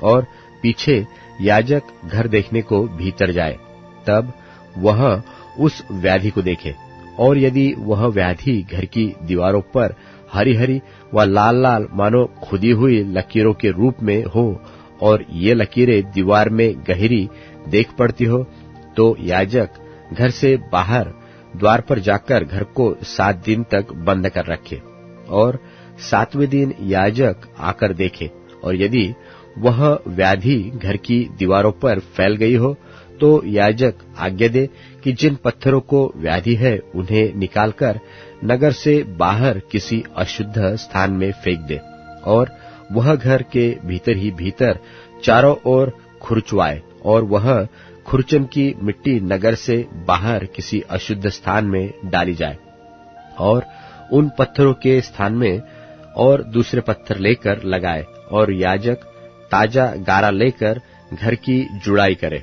और यदि पत्थरों के निकाले जाने और घर के खुरचे और लेसे जाने के बाद वह व्याधि फिर घर में फूट निकले, तो याजक आकर देखे, और यदि वह व्याधि घर में फैल गई हो तो वह जान ले कि घर में गलित कोढ़ है, वह अशुद्ध है, और वह सब गारे समेत पत्थर, लकड़ी और घर को खुदवा कर गिरा दे, और उन सब वस्तुओं को उठवाकर नगर से बाहर किसी अशुद्ध स्थान में फेंक दे। और जब वह घर बंद रहे तब तक यदि कोई उसमें जाए तो वह सांझ तक अशुद्ध रहे। और जो कोई उस घर में सोए वह अपने वस्त्रों को धोए, और जो कोई उस घर में खाना खाए वह भी अपने वस्त्रों को धोए।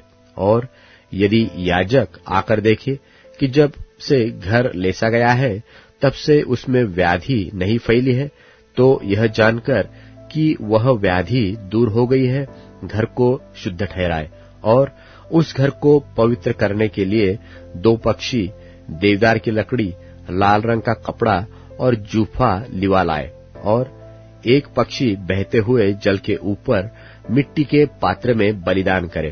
तब वह देवदारू की लकड़ी, लाल रंग के कपड़े और जूफा और जीवित पक्षी, इन सबों को लेकर बलिदान किए हुए पक्षी के लोहू में और बहते हुए जल में डुबा दे, और उस घर पर 7 बार छिड़के। और वह पक्षी के लोहू और बहते हुए जल और जीवित पक्षी और देवदारू की लकड़ी और जूफा और लाल रंग के कपड़े के द्वारा घर को पवित्र करे। तब वह जीवित पक्षी को नगर के बाहर मैदान में छोड़ दे। इसी रीति से वह घर के लिए प्रायश्चित्त करे, तब वह शुद्ध ठहरेगा। सब भांति के कोढ़ की व्याधि और सेवुए और वस्त्र और घर के कोढ़ और सुजन और पपड़ी और फूल के विषय में शुद्ध और अशुद्ध ठहराने की शिक्षा की व्यवस्था यही है। सब प्रकार के कोढ़ की व्यवस्था यही है। लव्य व्यवस्था अध्याय 15। लव्य व्यवस्था अध्याय 15। ऐसे लोगों की विधि जिनके प्रमेह हो। फिर यहोवा ने मूसा और हारून से कहा कि इस्राएलियों से कहो कि जिस जिस पुरुष के प्रमेह हो वह प्रमेह के कारण से अशुद्ध ठहरे, और चाहे बहता रहे चाहे बहना बंद भी हो तो भी उसकी अशुद्धता बनी रहेगी। जिसके प्रमेह हो वह जिस जिस बिछौने पर लेटे वह अशुद्ध ठहरे, और जिस जिस वस्तु पर वह बैठे वह भी अशुद्ध ठहरे। और जो कोई उसके बिछौने को छुए वह अपने वस्त्रों को धोकर जल से स्नान करे और सांझ तक अशुद्ध ठहरा रहे। और जिसके प्रमेह हो और वह जिस वस्तु पर बैठा हो उस पर जो कोई बैठे वह अपने वस्त्रों को धोकर जल से स्नान करे और सांझ तक अशुद्ध ठहरा रहे। और जिसके प्रमेह हो उससे जो कोई छू जाए वह अपने वस्त्रों को धोकर जल से स्नान करे और सांझ तक अशुद्ध रहे। और जिसके प्रमेह हो यदि वह किसी शुद्ध मनुष्य पर थूके तो वह अपने वस्त्रों को धोकर जल से स्नान करे और सांझ तक अशुद्ध रहे। और जिसके प्रमेह हो वह सवारी की जिस वस्तु पर बैठे वह अशुद्ध ठहरे। और जो कोई किसी वस्तु को जो उसके नीचे रही हो छुए वह सांझ तक अशुद्ध रहे। और जो कोई ऐसी किसी वस्तु को उठाए वह अपने वस्त्रों को धोकर जल से स्नान करे और सांझ तक अशुद्ध रहे। और जिसके प्रमेह हो वह जिस किसी को बिना हाथ धोए छुए वह अपने वस्त्रों को धोकर जल से स्नान करे और सांझ तक अशुद्ध रहे। और जिसके प्रमेह हो वह मिट्टी के जिस किसी पात्र को छुए वह तोड़ डाला जाए और काठ के सब प्रकार के पात्र जल से धोए जाए। फिर जिसके प्रमेह हो वह जब अपने रोग से चंगा हो जाए तब से शुद्ध ठहरने के 7 दिन तक गिन ले और उसके बीतने पर अपने वस्त्रों को धोकर बहते हुए जल से स्नान करे, तब वह शुद्ध ठहरेगा। और 8वें दिन वह 2 पंडुक व कबूतरी के 2 बच्चे लेकर मिलाप वाले तंबू के द्वार पर यहोवा के सन्मुख जाकर उन्हें याजक को दे। तब याजक उनमें से एक को पाप बलि और दूसरे को होम बलि के लिए भेंट चढ़ाए, और याजक उसके लिए उसके प्रमेह के कारण यहोवा के सामने प्रायश्चित्त करे। फिर यदि किसी पुरुष का वीर्य स्खलित हो जाए तो वह अपने सारे शरीर को जल से धोए और सांझ तक अशुद्ध रहे, और जिस किसी वस्त्र व चमड़े पर वह वीर्य पड़े वह जल से धोया जाए और सांझ तक अशुद्ध रहे। और जब कोई पुरुष स्त्री से प्रसंग करे तो वे दोनों जल से स्नान करे और सांझ तक अशुद्ध रहे। फिर जब कोई स्त्री ऋतुमती रहे तो वह 7 दिन तक अशुद्ध ठहरी रहे, और जो कोई उसको छुए वह सांझ तक अशुद्ध रहे। और जब तक वह अशुद्ध रहे तब तक जिस जिस वस्तु पर वह लेटे और जिस जिस वस्तु पर वह बैठे वे सब अशुद्ध ठहरे। और जो कोई उसके बिछोने को छुए वह अपने वस्त्र धोकर जल से स्नान करे और सांझ तक अशुद्ध रहे। और जो कोई किसी वस्तु को छुए जिस पर वह बैठी हो वह अपने वस्त्र धोकर जल से स्नान करे और सांझ तक अशुद्ध रहे। और यदि बिछोने व और किसी वस्तु पर जिस पर वह बैठी हो छूने के समय उसका रुधिर लगा हो तो छूने वाला सांझ तक अशुद्ध रहे। और यदि कोई पुरुष उससे प्रसंग करे और उसका रुधिर उससे लग जाए तो वह पुरुष 7 दिन तक अशुद्ध रहे, और जिस जिस बिछोने पर वह लेटे सब अशुद्ध ठहरे। फिर यदि किसी स्त्री के अपने मासिक धर्म के नियुक्त समय से अधिक दिन तक रुधिर बहता रहे व उस नियुक्त समय से अधिक समय तक ऋतुमती रहे तो जब तक वह ऐसी दशा में रहे तब तक वह अशुद्ध ठहरे। उसके ऋतुमती रहने के सब दिनों में से जिस जिस बिछोने पर वह लेटे वे सब उसके मासिक धर्म के बिछोनों के समान ठहरे, और जिस जिस वस्तु पर वह बैठे वे भी उसके ऋतुमती रहने के दिनों की नाई अशुद्ध ठहरे।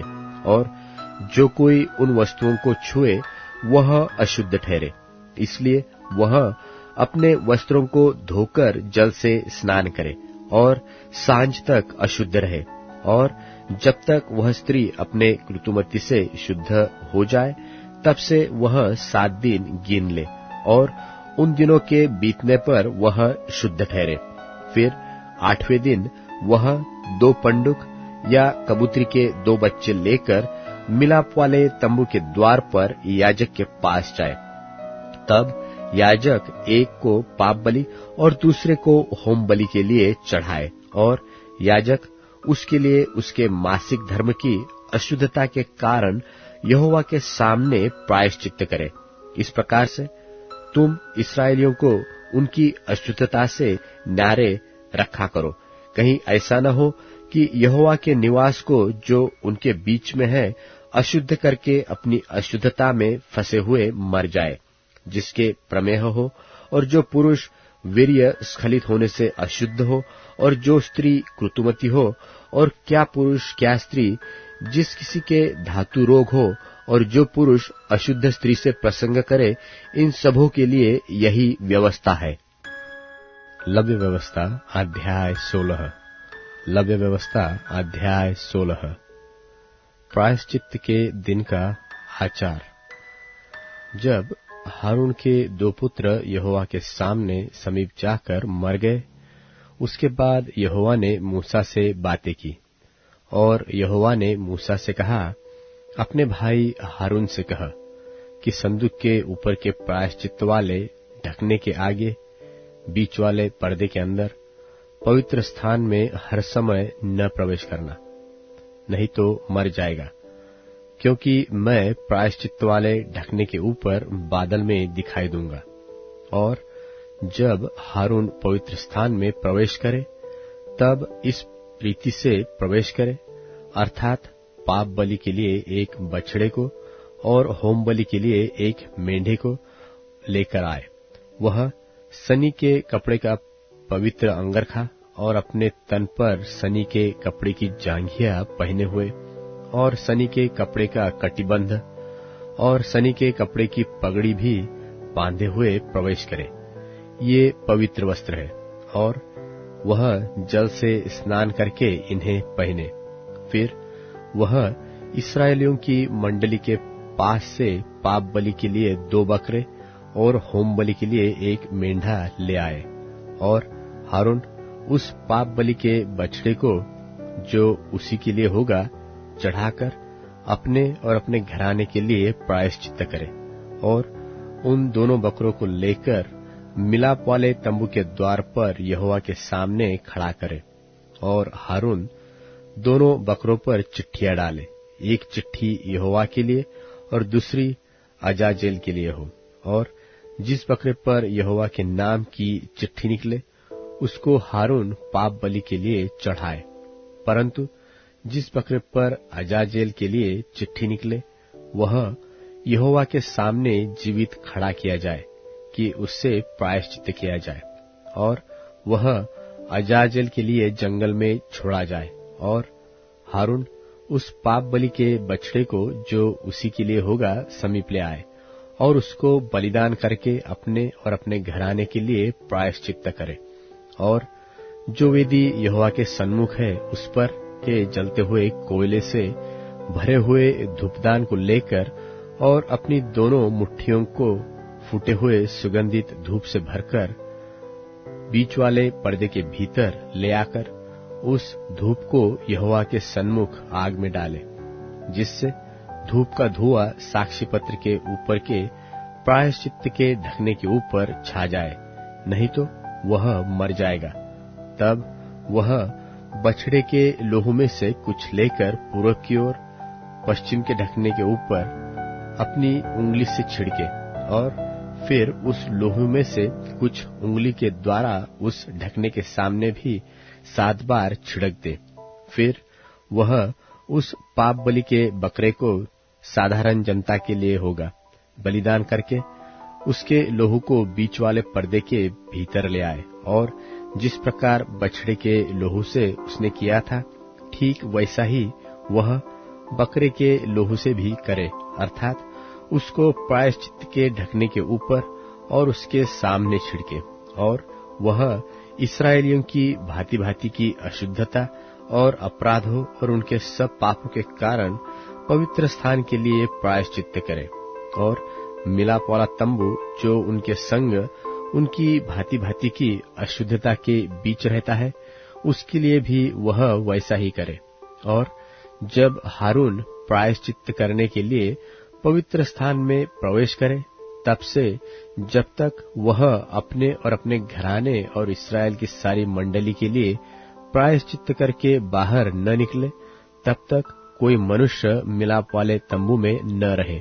फिर वह निकलकर उस वेदी के पास जो यहोवा के सामने है जाए और उसके लिए प्रायश्चित्त करे, अर्थात बछड़े के लोहू और बकरे के लोहू दोनों में से कुछ लेकर उस वेदी के चारों कोनों के सींगों पर लगाए, और उस लोहू में से कुछ अपनी उंगली के द्वारा 7 बार उस पर छिड़क कर उसे इस्राएलियों की भांति भांति की अशुद्धता छुड़ाकर शुद्ध और पवित्र करे। और जब वह पवित्र स्थान और मिलाप वाले तंबू और वेदी के लिए प्रायश्चित्त कर चुके, तब जीवित बकरे को आगे ले आए, और हारून अपने दोनों हाथों को जीवित बकरे पर रखकर इस्राएलियों के सब अधर्म के कामों और उनके सब अपराधों निदान उनके सारे पापों को अंगीकार करे, और उनको बकरे के सिर पर धरकर उनको किसी मनुष्य के हाथ जो इस काम के लिए तैयार हो जंगल में भेज के छुड़वा दे, और वह बकरा उसके सब अधर्म के कामों को अपने ऊपर लादे हुए किसी निराले देश में उठा ले जाए। इसलिए वह मनुष्य उस बकरे को जंगल में छोड़ दे। तब हारून मिलाप वाले तंबू में आए, और जिस सनी के वस्त्रों को पहने हुए उसने पवित्र स्थान में प्रवेश किया था उन्हें उतारकर वहीं पर रख दे। फिर वह किसी पवित्र स्थान में जल से स्नान कर अपने निज वस्त्र पहन ले, और बाहर जाकर होम बलि और साधारण जनता के होम बलि को चढ़ाकर अपने और जनता के लिए प्रायश्चित्त करे। और पाप बलि की चर्बी को वह वेदी पर जलाए। और जो मनुष्य बकरे को अजालेल के लिए छोड़कर आए वह भी अपने वस्त्रों को धोए और जल से स्नान करे और तब वह छावनी में प्रवेश करे। और पाप बलि का बछड़ा और पाप बलि का बकरा भी, जिनका लोहू पवित्र स्थान में प्रायश्चित करने के लिए पहुंचाया जाए, वे दोनों छावनी से बाहर पहुंचाए जाए और उनका चमड़ा, मांस और गोबर आग में जला दिया जाए। और जो उनको जलाए वह अपने वस्त्रों को धोए और जल से स्नान करे और इसके बाद वह छावनी में प्रवेश करने पाए। और तुम लोगों के लिए यह सदा की विधि होगी कि 7वें महीने के 10वें दिन को तुम अपने अपने जीवन को दुख देना।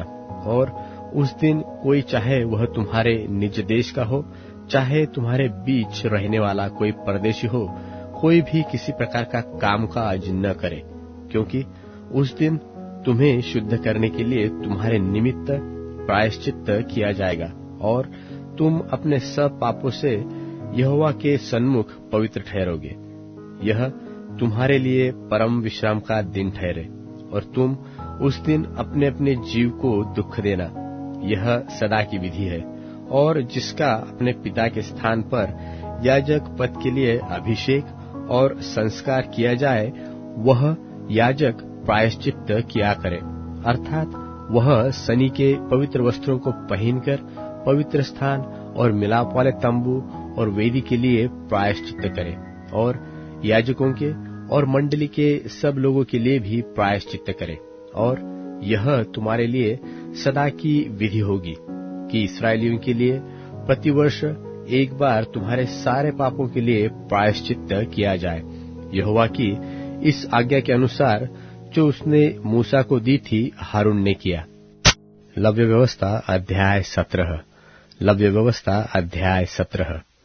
बलिदान केवल पवित्र तंबू के सामने करने की आज्ञा।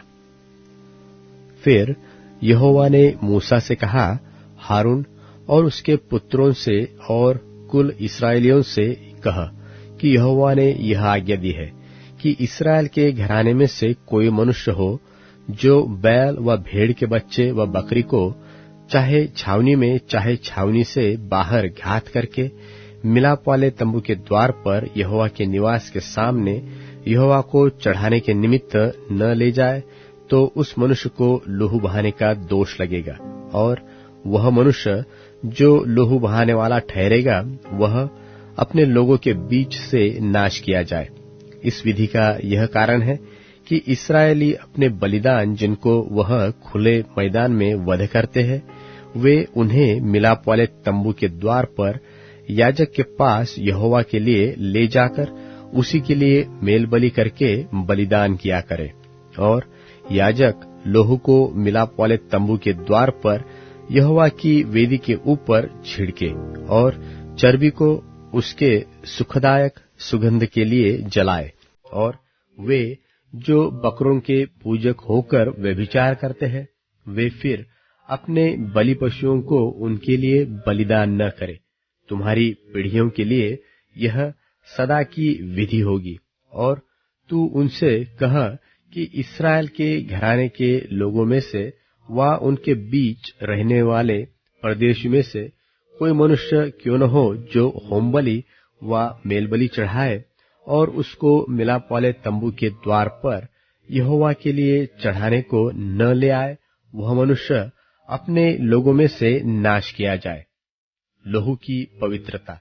फिर इस्राएल के घराने के लोगों में से व उनके बीच रहने वाले परदेशियों में से कोई मनुष्य क्यों न हो जो किसी प्रकार का लोहू खाए, मैं उस लोहू खाने वाले के विमुख होकर उसको उसके लोगों के बीच में से नाश कर डालूंगा, क्योंकि शरीर का प्राण लोहू में रहता है और उसको मैंने तुम लोगों को वेदी पर चढ़ाने के लिए दिया है कि तुम्हारे प्राणों के लिए प्रायश्चित किया जाए, क्योंकि प्राण के कारण लोहू ही से प्रायश्चित होता है।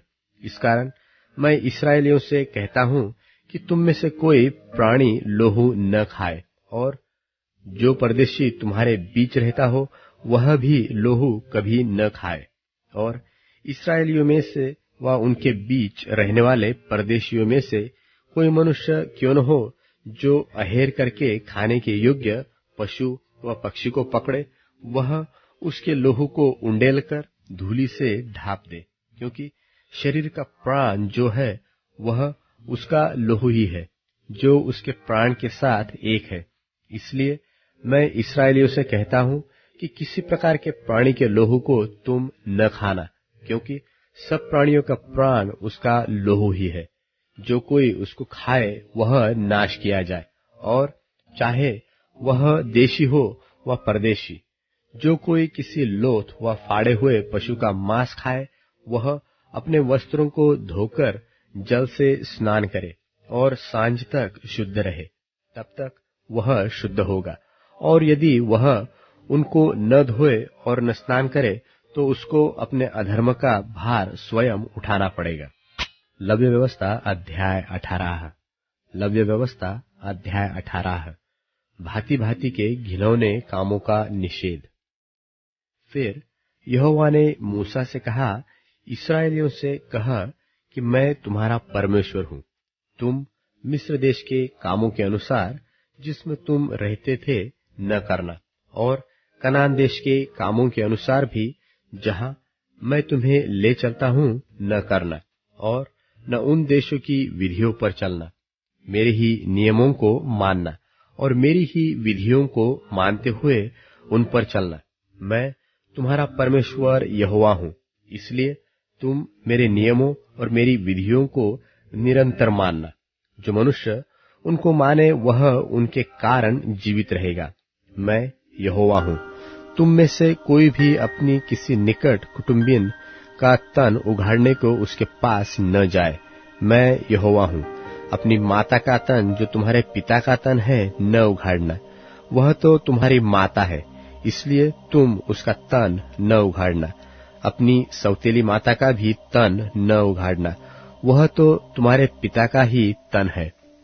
अपनी बहन चाहे सगी हो चाहे सौतेली हो, चाहे वह घर में उत्पन्न हुई हो चाहे बाहर, उसका तन न उघाड़ना। अपनी पोती व अपनी नतिनी का तन न उघाड़ना। उनकी देह तो मानो तुम्हारी ही है। तुम्हारी सौतेली बहन जो तुम्हारे पिता के उत्पन्न हुए, वह तुम्हारी बहन है, इस कारण उसका तन न उघाड़ना। अपनी फूफी का तन न उघाड़ना, वह तो तुम्हारे पिता की निकट कुटुंबिनी है।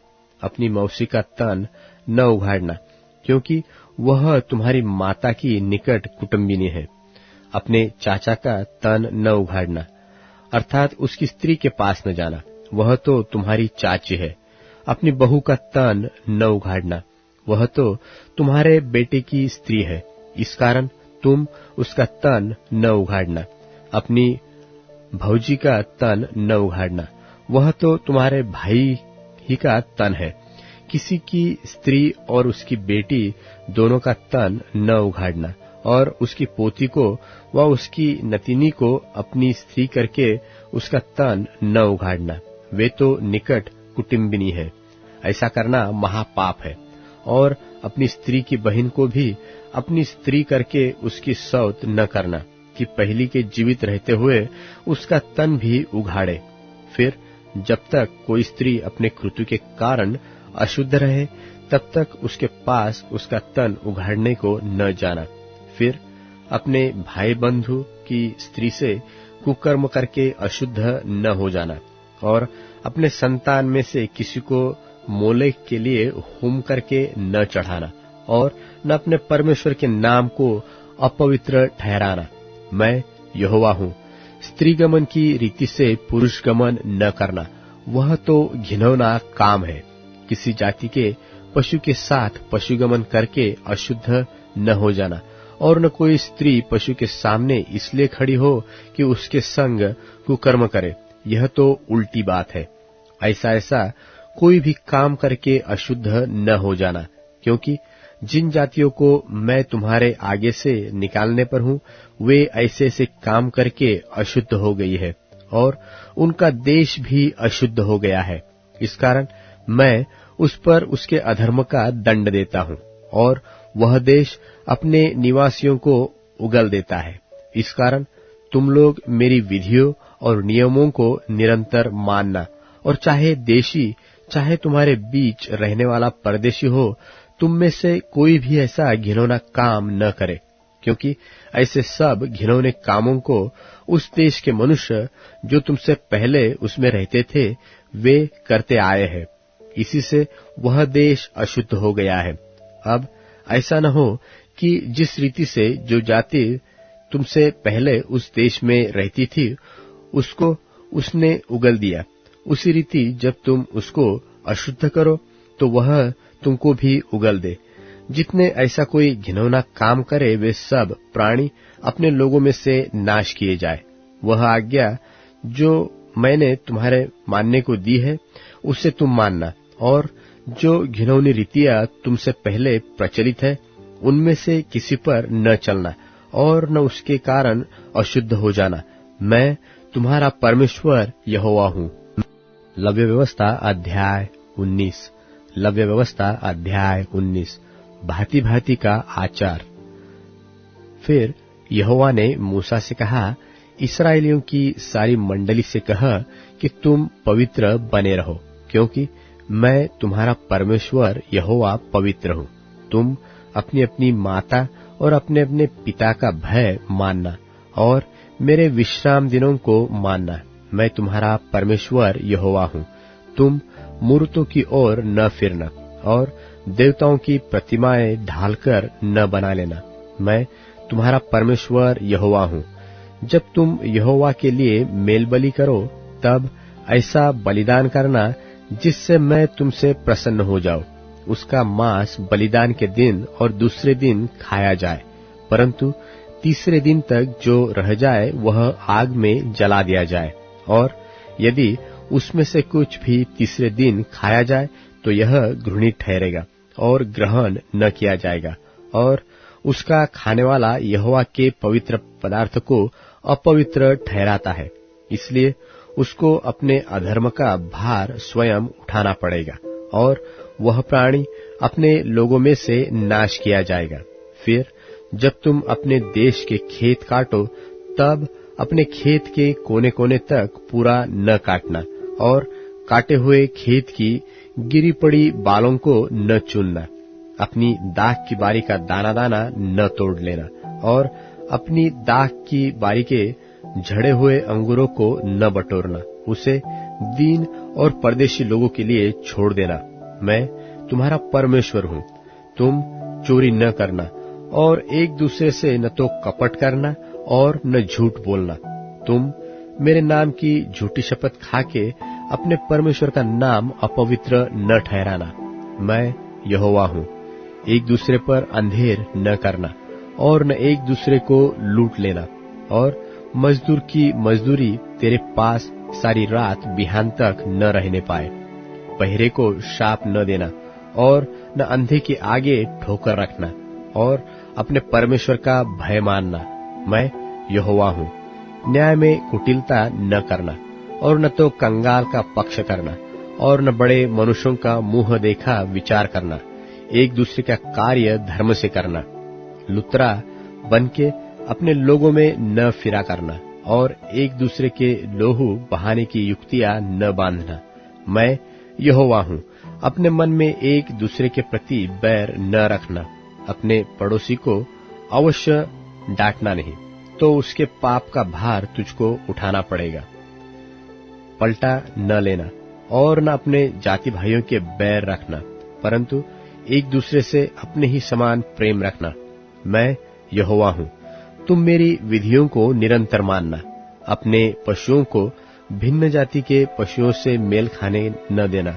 अपने खेत में दो प्रकार के बीज इकट्ठे न बोना, और सनी और ऊन की मिलावट से बना हुआ वस्त्र न पहनना।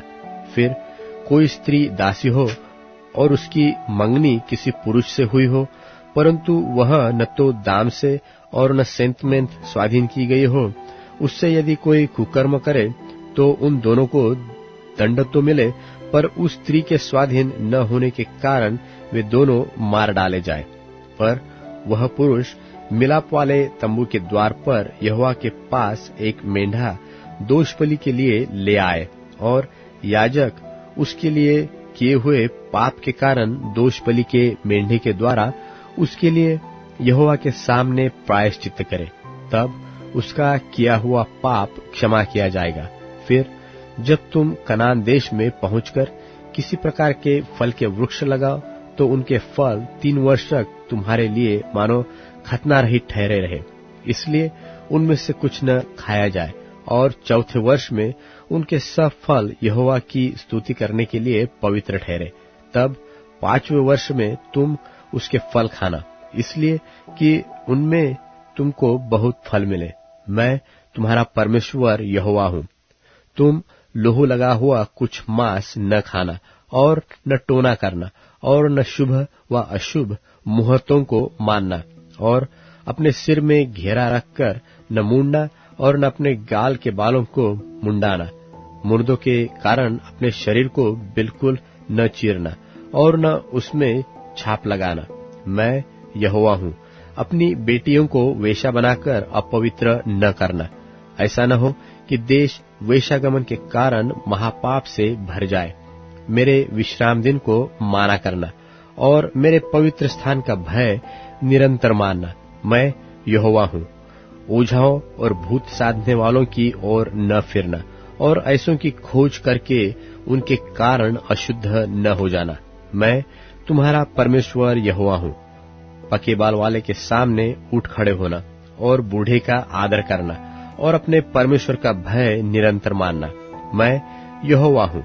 और यदि कोई परदेशी तुम्हारे देश में तुम्हारे संग रहे, जो उसको दुख न देना, तो जो परदेशी तुम्हारे संग रहे वह तुम्हारे लिए देशी के समान हो, और उससे अपने ही समान प्रेम रखना, क्योंकि तुम भी मिस्र देश में परदेशी थे, और तुम्हारा परमेश्वर मैं यहोवा हूँ। तुम न्याय में और परिश्रम में और तौल में और नाप में कुटिलता न करना। सच्चा तराजू, धर्म के बटखरे, सच्चा एपा और धर्म का हीन तुम्हारे पास रहे। मैं तुम्हारा वह परमेश्वर यहोवा हूँ, जो तुमको मिस्र देश से निकाल ले आया हूँ। इसलिए तुम मेरी सब विधियों और सब नियमों को मानते हुए निरंतर पालन करो। मैं यहोवा हूँ। लव्य व्यवस्था अध्याय 20। लव्य व्यवस्था अध्याय 20। प्राणदंड के योग्य भांति भांति के पापों का वर्णन।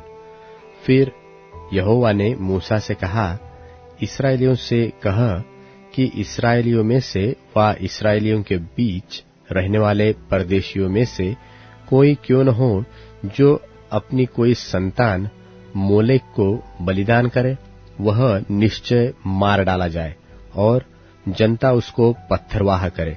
और मैं भी उस मनुष्य के विरुद्ध होकर उसको उसके लोगों में से इस कारण नाश करूंगा कि उसने अपनी संतान मोलेक को देकर मेरे पवित्र स्थान को अशुद्ध किया, और मेरे पवित्र नाम को अपवित्र ठहराया।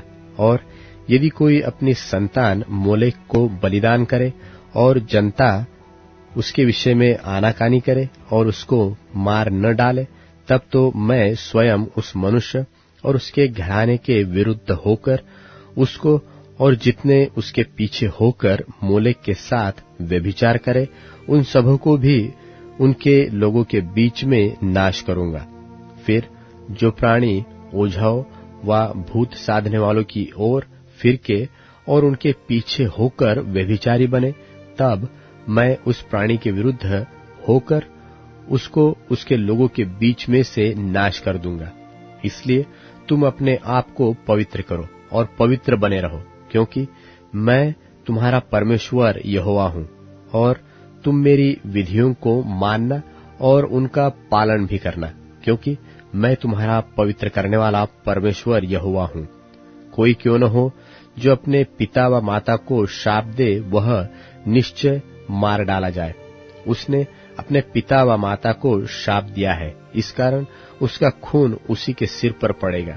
फिर यदि कोई पराई स्त्री के साथ व्यभिचार करे, तो जिसने किसी दूसरे की स्त्री के साथ व्यभिचार किया हो, वह तो व्यभिचारी और वह व्यभिचारिणी दोनों निश्चय मार डाले जाए। और यदि कोई अपनी सौतेली माँ के साथ सोए, वह जो अपने पिता ही का तन उघाड़ने वाला ठहरेगा। सो इसलिए वे दोनों निश्चय मार डाले जाए, उनका खून उन्हीं के सिर पर पड़ेगा। और यदि कोई अपनी पतोह के साथ सोए, तो वे दोनों निश्चय मार डाले जाए, क्योंकि वे उल्टा काम करने वाले ठहरेंगे और उनका खून उन्हीं के सिर पर पड़ेगा। और यदि कोई जिस रीति से स्त्री से उसी रीति पुरुष से प्रसंग करे, तो वे दोनों घिनौना काम करने वाले ठहरेंगे। इस कारण वे निश्चय मार डाले जाए, उनका खून उन्हीं के सिर पर पड़ेगा। और यदि कोई अपनी पत्नी और अपनी सास दोनों को रखे, तो यह महापाप है। इसलिए वह पुरुष और वे स्त्रियां तीनों के तीनों आग में जलाए जाए, जिससे तुम्हारे बीच महापाप न हो। फिर यदि कोई पुरुष पशुगामी हो, तो पुरुष और पशु दोनों निश्चय मार डाले जाए। और यदि कोई स्त्री पशु के पास जाकर उसके संग कुकर्म करे, तो तू उस स्त्री को और पशु दोनों को घात करना। वे निश्चय मार डाले जाए, उनका खून उन्हीं के सिर पर पड़ेगा। और यदि कोई अपनी बहन का, चाहे उसकी सगी बहन हो चाहे सौतेली, उसका नग्न तन देखे और उसकी बहन भी उसका नग्न तन देखे, तो यह निंदित बात है। वे दोनों अपने जाति भाइयों की आंखों के सामने नाश किए जाए, क्योंकि जो अपनी बहन का तन उघाड़ने वाला ठहरेगा, उसे अपने अधर्म का भार स्वयं उठाना पड़ेगा। फिर यदि कोई पुरुष किसी कृतुमती स्त्री के संग सोकर उसका तन उघाड़े, तो वह पुरुष उसके रुधिर के सोते का उघाड़ने वाला ठहरेगा, और वह स्त्री अपने रुधिर के सोते की उघाड़ने वाली ठहरेगी। इस कारण वे दोनों अपने लोगों के बीच में से नाश किए जाए। और अपनी मौसी व फूफी का तन न उघाड़ना, क्योंकि जो उसे उघाड़े वह अपनी निकट कुटुंबिनी को नग्न करता है। इसलिए उन दोनों को अपने अधर्म का भार उठाना पड़ेगा। और यदि कोई अपनी चाची के संग सोए, तो वह अपने चाचा का तन उघाड़ने वाला ठहरेगा। इसलिए वे दोनों अपने पाप के भार को उठाए हुए निर्वंश मर जाएंगे। और यदि कोई अपनी भौजी व भयाहू को अपनी पत्नी बनाए, तो इसे घिनौना काम जानना, और वह अपने भाई का तन उघाड़ने वाला ठहरेगा। इस कारण वे दोनों निर्वंश रहेंगे। तुम मेरी सब विधियों को और मेरे सब नियमों को समझ के साथ मानना, जिससे यह न हो कि जिस देश में मैं तुम्हें लिए जा रहा हूँ, वह तुमको उगल देवे। और जिस जाति के लोगों को मैं तुम्हारे आगे से निकालता हूँ, उनकी रीति रस्म पर न चलना, क्योंकि उन लोगों ने जो ये सब कुकर्म किए हैं, इसी कारण मुझे उनसे घृणा हो गई है। और मैं तुम लोगों से कहता हूँ कि तुम तो उनकी भूमि के अधिकारी होगे, और मैं इस देश को, जिसमें दूध और मधु की धाराएं बहती है, तुम्हारे अधिकार में कर दूंगा। मैं तुम्हारा परमेश्वर यहोवा हूँ, जिसने तुमको और देश के लोगों के अलग कर दिया है। इस कारण तुम शुद्ध और अशुद्ध पशुओं में और शुद्ध और अशुद्ध पक्षियों में भेद करना। और कोई पशु व पक्षी व किसी प्रकार का भूमि पर रेंगने वाला जीव जंतु क्यों न हो, जिसको मैंने तुम्हारे लिए अशुद्ध ठहराकर वर्जित किया है, उससे अपने आप को अशुद्ध न करना। और तुम मेरे लिए पवित्र बने रहना, क्योंकि मैं यहोवा स्वयं पवित्र हूँ। और मैंने तुमको और देशों के लोगों से इसलिए अलग किया है कि तुम निरंतर मेरे ही बने रहो। यदि कोई पुरुष व स्त्री ओझाई व भूत की साधना करे, तो वह निश्चय मार डाला जाए। ऐसों का पत्थरवाह किया जाना, उनका खून उन्हीं के सिर पर पड़ेगा। लव्य व्यवस्था अध्याय 21। लव्य व्यवस्था अध्याय 21। याजकों के लिए विशेष विशेष विधियां। फिर यहोवा ने मूसा से कहा, हारून के पुत्र जो याजक है, उनसे कह कि तुम्हारे लोगों में से कोई भी मरे, तो उसके कारण तुम में से कोई अपने को अशुद्ध न करे।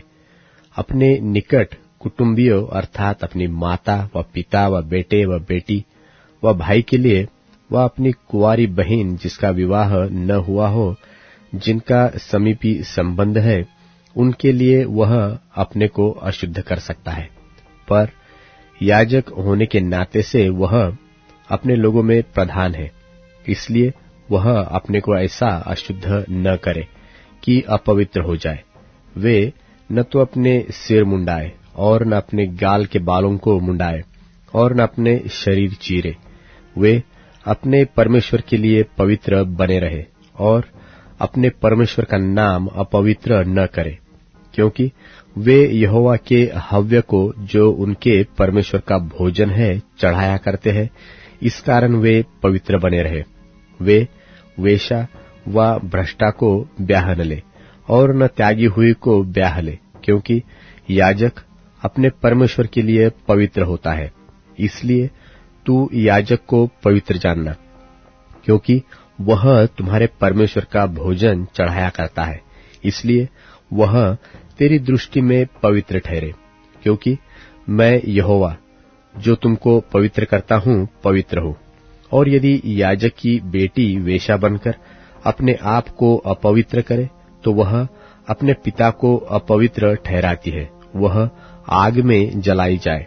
और जो अपने भाइयों में महायाजक हो, जिसके सिर पर अभिषेक का तेल डाला गया हो और जिसका पवित्र वस्त्रों को पहनने के लिए संस्कार हुआ हो, वह अपने सिर के बाल बिखरने न दे और न अपने वस्त्र फाड़े, और न वह किसी लोथ के पास जाए, और न अपने पिता व माता के कारण अपने को अशुद्ध करे। और वह पवित्र स्थान से बाहर भी न निकले और न अपने परमेश्वर के पवित्र स्थान को अपवित्र ठहराए, क्योंकि वह अपने परमेश्वर के अभिषेक का तेल रूपी मुकुट धारण किए हुए है। मैं यहोवा हूँ। और वह कुंवारी ही स्त्री को ब्याहे, जो विधवा व त्यागी हुई व भ्रष्टा व वेश्या हो, ऐसी किसी को वह न ब्याहे। वह अपने ही लोगों के बीच में की किसी की कुंवारी कन्या को ब्याहे, और वह अपने वीर्य को अपने लोगों में अपवित्र न करे, क्योंकि मैं उसका पवित्र करने वाला यहोवा हूँ। फिर यहोवा ने मूसा से कहा, हारून से कह कि तेरे वंश की पीढ़ी पीढ़ी में जिस किसी के कोई भी दोष हो, वह अपने परमेश्वर का भोजन चढ़ाने के लिए समीप न आए।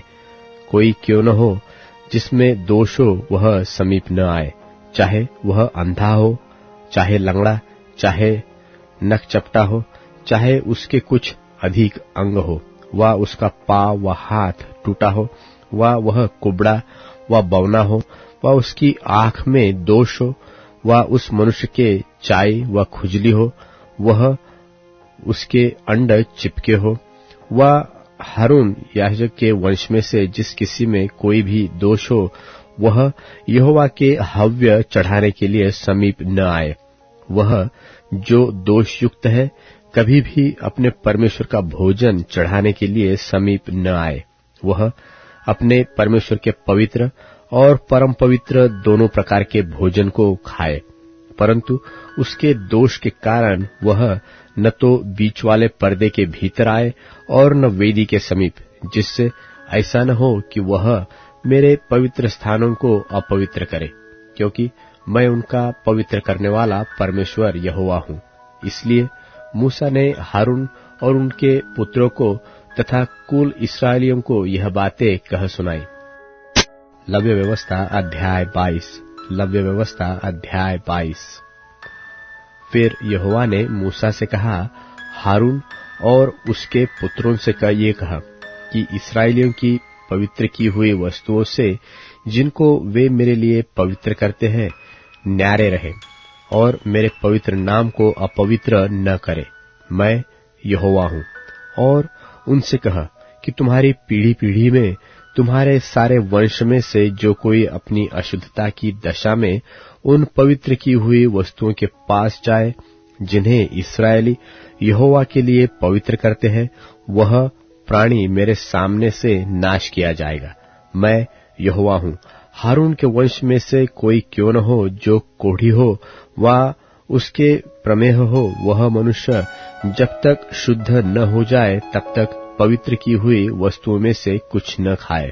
और जो लोथ के कारण अशुद्ध हुआ हो वा जिसका वीर्य स्खलित हुआ हो, ऐसे मनुष्य को जो कोई छुए, और जो कोई किसी ऐसे रेंगने हारे जंतु को छुए जिससे लोग अशुद्ध हो सकते हैं, व किसी ऐसे वस्तु को छुए जिसमें किसी प्रकार की अशुद्धता हो जो उसको भी लग सकती है, तो वह प्राणी जो इनमें से किसी को छुए सांझ तक अशुद्ध ठहरा रहे, और जब तक जल से स्नान न कर ले तब तक पवित्र वस्तुओं में से कुछ न खाए।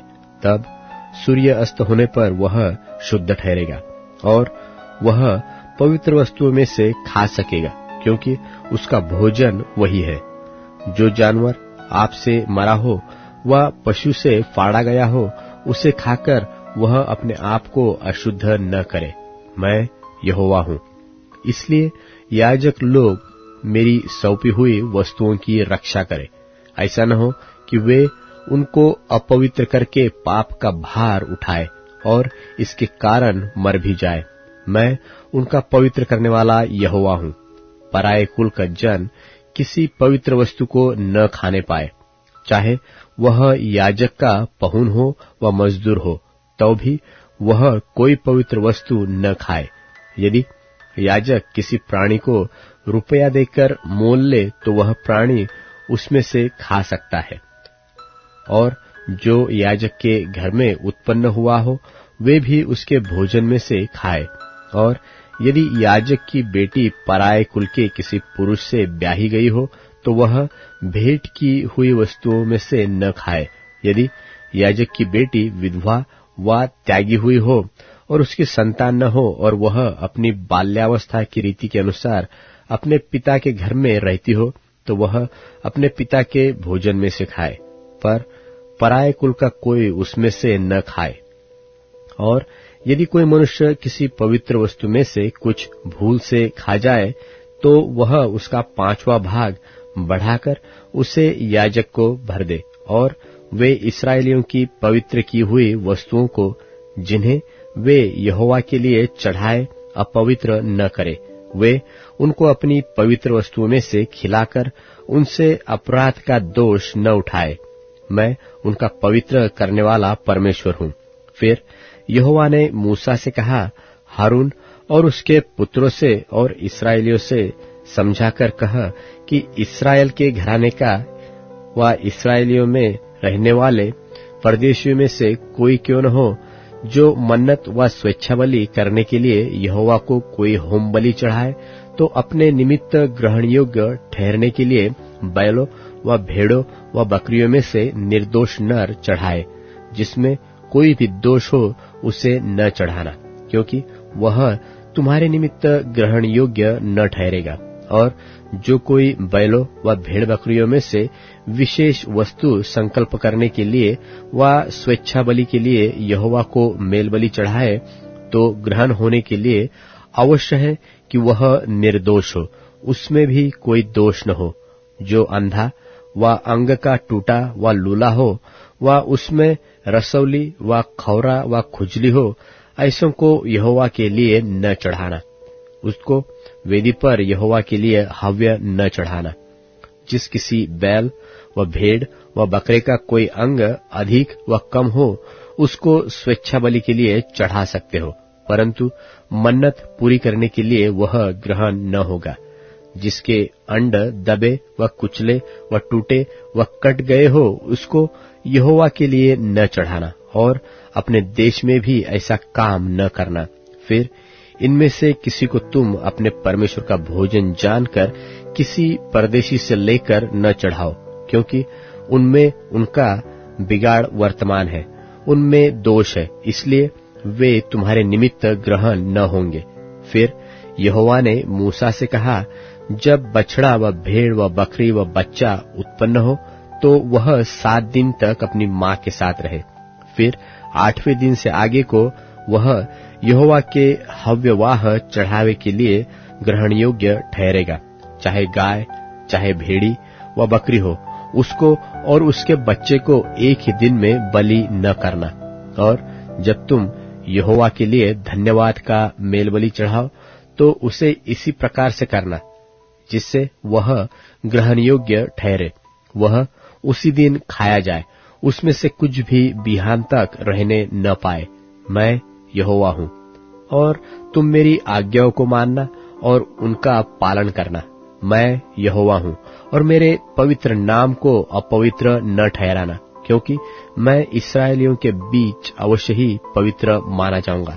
मैं तुम्हारा पवित्र करने वाला यहोवा हूं, जो तुमको मिस्र देश से निकाल लाया हूं, जिससे तुम्हारा परमेश्वर बना रहूं। मैं यहोवा हूं। लव्य व्यवस्था अध्याय 23। लव्य व्यवस्था अध्याय 23। वर्ष भर के नियत त्योहारों की विधियां। फिर यहोवा ने मूसा से कहा, इस्राएलियों से कह कि यहोवा के पर्व जिनका तुमको पवित्र सभा एकत्रित करने के लिए नियत समय पर प्रचार करना होगा, मेरे वे पर्व ये है। 6 दिन कामकाज किया जाए, पर 7वां दिन परम विश्राम का और परम पवित्र सभा का दिन है। उसमें किसी प्रकार का कामकाज न किया जाए। वह तुम्हारे सब घरों में यहोवा का विश्राम दिन ठहरे। फिर यहोवा के पर्व जिनमें से एक एक के ठहराए हुए समय में तुम्हें पवित्र सभा करने के लिए प्रचार करना होगा, वे ये है। पहले महीने के 14वें दिन को गोधूली के समय यहोवा का फसह हुआ करे, और उसी महीने के 15वें दिन को यहोवा के लिए अखमीरी रोटी का पर्व हुआ करे। उसमें तुम 7 दिन तक अखमीरी रोटी खाया करना। उनमें से पहले दिन तुम्हारी पवित्र सभा हो, और उस दिन परिश्रम का कोई काम न करना, और 7 दिनों तक तुम यहोवा को हव्य चढ़ाया करना, और 7वें दिन पवित्र सभा हो। उस दिन परिश्रम का कोई काम न करना। फिर यहोवा ने मूसा से कहा, इस्राएलियों से कह कि जब तुम उस देश में प्रवेश करो जिसे यहोवा तुम्हें देता है, और उसमें के खेत काटो, तब अपने अपने पके खेत की पहली उपज का पूला याजक के पास ले आया करना, और वह उस पूले को यहोवा के सामने हिलाए कि वह तुम्हारे निमित्त ग्रहण किया जाए। वह उसे विश्राम दिन के दूसरे दिन हिलाए, और जिस दिन तुम पूले को हिलवाओ उसी दिन 1 वर्ष का निर्दोष भेड़ का बच्चा यहोवा के लिए होम बलि चढ़ाना, और उसके साथ का अन्न बलि एपा के 2/10 अंश तेल से सने हुए मैदे का हो। वह सुखदायक सुगंध के लिए यहोवा का हव्य हो, और उसके साथ का अर्घहीन भर की 1/4 दाखमधु हो। और जब तक तुम इस चढ़ावे को अपने परमेश्वर के पास न ले जाओ, उस दिन तक नए खेत में से न तो रोटी खाना, और न भुना हुआ अन्न, और न हरी बाले। यह तुम्हारी पीढ़ी पीढ़ी में तुम्हारे सारे घरानों में सदा की विधि ठहरे। फिर उस विश्राम दिन के दूसरे दिन से, अर्थात जिस दिन तुम हिलाई जाने वाली भेंट के फूले को लाओगे, उस दिन से पूरे 7 विश्राम दिन गिन लेना। 7वें विश्राम दिन के दूसरे दिन तक 50 दिन गिनना, और 50वें दिन यहोवा के लिए नया अन्न बलि चढ़ाना। तुम अपने घरों में से एपा के 2/10 अंश मैदे की 2 रोटियां हिलाने की भेंट के लिए ले आना। वे खमीर के साथ पकाई जाए, और यहोवा के लिए पहली उपज ठहरे। और उस रोटी के संग 1 वर्ष के 7 निर्दोष भेड़ के बच्चे, और 1 बछड़ा, और 2 मेढ़े चढ़ाना। वे अपने अपने साथ के अन्न बलि और अर्घ समेत यहोवा के लिए होम बलि के समान चढ़ाए जाए, अर्थात वे यहोवा के लिए सुखदायक सुगंध देने वाला हव्य ठहरे। फिर पाप बलि के लिए 1 बकरा, और मेल बलि के लिए 1 वर्ष के 2 भेड़ के बच्चे चढ़ाना। तब याजक उनको पहली उपज की रोटी समेत यहोवा के सामने हिलाने की भेंट के लिए हिलाए, और इन रोटियों के संग वे 2 भेड़ के बच्चे भी हिलाए जाए। वे यहोवा के लिए पवित्र और याजक का भाग ठहरे। और तुम उसी दिन यह प्रचार करना कि आज हमारी एक पवित्र सभा होगी, और परिश्रम का कोई काम न करना। यह तुम्हारे सारे घरानों में तुम्हारी पीढ़ी पीढ़ी में सदा की विधि ठहरे। जब तुम अपने देश में के खेत काटो, तब अपने खेत के कोनों को पूरी रीति से न काटना और खेत में गिरी हुई बालों को न इकट्ठा करना। उसे दीनहीन और परदेशी के लिए छोड़ देना। मैं तुम्हारा परमेश्वर यहोवा हूँ। फिर यहोवा ने मूसा से कहा, इस्राएलियों से कह कि 7वें महीने के पहले दिन को तुम्हारे लिए परम विश्राम हो। उसमें स्मरण दिलाने के लिए नरसिंगे फूके जाए और एक पवित्र सभा इकट्ठी हो। उस दिन तुम परिश्रम का कोई काम न करना और यहोवा के लिए एक हव्य चढ़ाना। फिर यहोवा ने मूसा से कहा, उसी 7वें महीने का 10वां दिन प्रायश्चित का दिन माना जाए। वह तुम्हारी पवित्र सभा का दिन होगा और उसमें तुम अपने अपने जीव को दुख देना और यहोवा का हव्य चढ़ाना। उस दिन तुम किसी प्रकार का कामकाज न करना, क्योंकि वह प्रायश्चित का दिन नियुक्त किया गया है, जिसमें तुम्हारे परमेश्वर यहोवा के सामने तुम्हारे लिए प्रायश्चित किया जाएगा। इसलिए जो प्राणी उस दिन दुख न सहे, वह अपने लोगों में से नाश किया जाएगा, और जो प्राणी उस दिन किसी प्रकार का कामकाज करे, उस प्राणी को मैं उसके लोगों के बीच में से नाश कर डालूंगा। तुम किसी प्रकार का कामकाज न करना। यह तुम्हारी पीढ़ी पीढ़ी में तुम्हारे घरानों में सदा की विधि ठहरे। वह दिन तुम्हारे लिए परम विश्राम का हो। उसमें तुम अपने अपने जीव को दुख देना और उस महीने के 90वें दिन की सांझ से लेकर दूसरी सांझ तक अपना विश्राम दिन माना करना। फिर यहोवा ने मूसा से कहा, इस्राएलियों से कहा कि उसी 7वें महीने के 15वें दिन से 7 दिन तक यहोवा के लिए झोपड़ियों का पर्व रहा करे। पहले दिन पवित्र सभा हो, उसमें परिश्रम का कोई काम न करना। 7 दिन यहोवा के लिए हव्य चढ़ाया करना। फिर 8वें दिन तुम्हारी पवित्र सभा हो और यहोवा के लिए हव्य चढ़ाना। वह महासभा का दिन है और उसमें परिश्रम का कोई काम न करना। यहोवा के नियत पर्व यही है। इनमें तुम यहोवा को हव्य चढ़ाना, अर्थात होम बलि, अन्न बलि, मेल बलि और अर्घ प्रत्येक अपने अपने नियत समय पर चढ़ाया जाए, और पवित्र सभा का प्रचार करना। इन सभा में अधिक यहोवा के विश्राम दिनों को मानना और अपनी भेंटों और सब मन्नतों और स्वेच्छा बलियों को जो यहोवा को अर्पण करोगे चढ़ाया करना।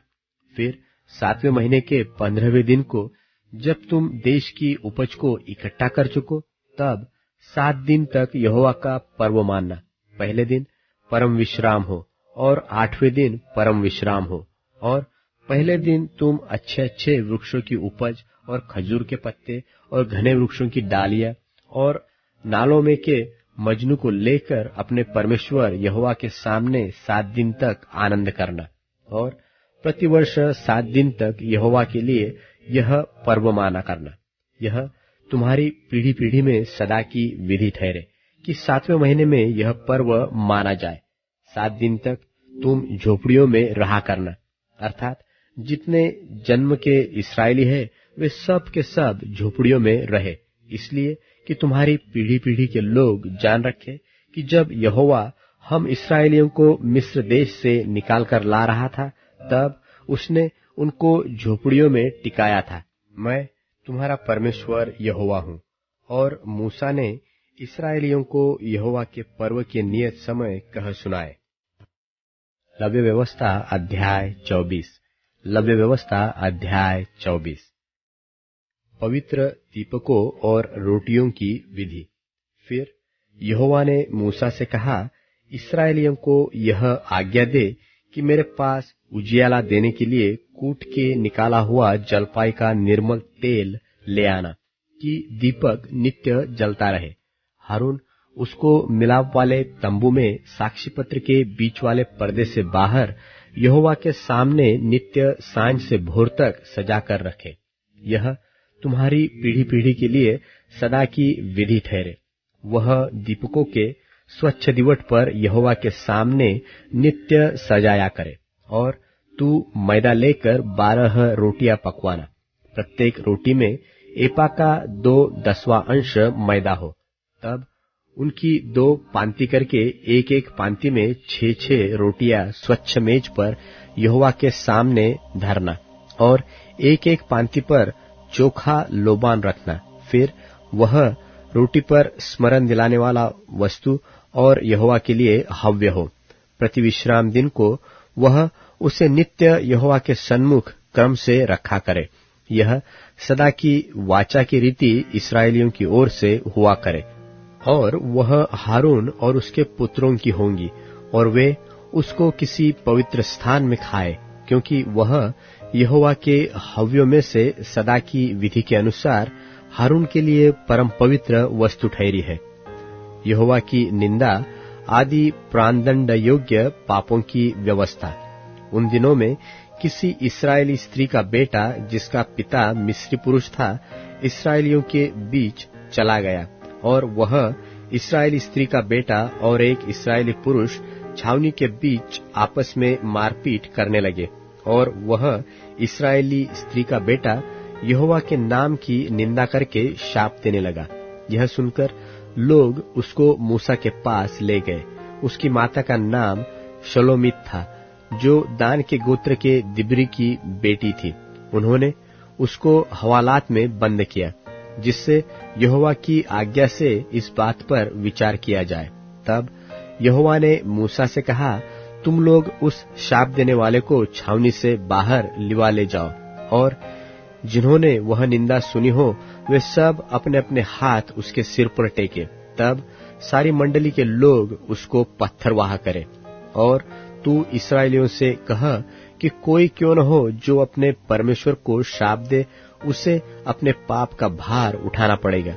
यहोवा के नाम की निंदा करने वाला निश्चय मार डाला जाए। सारी मंडली के लोग निश्चय उसको पत्थरवाह करें, चाहे देशी हो चाहे परदेशी।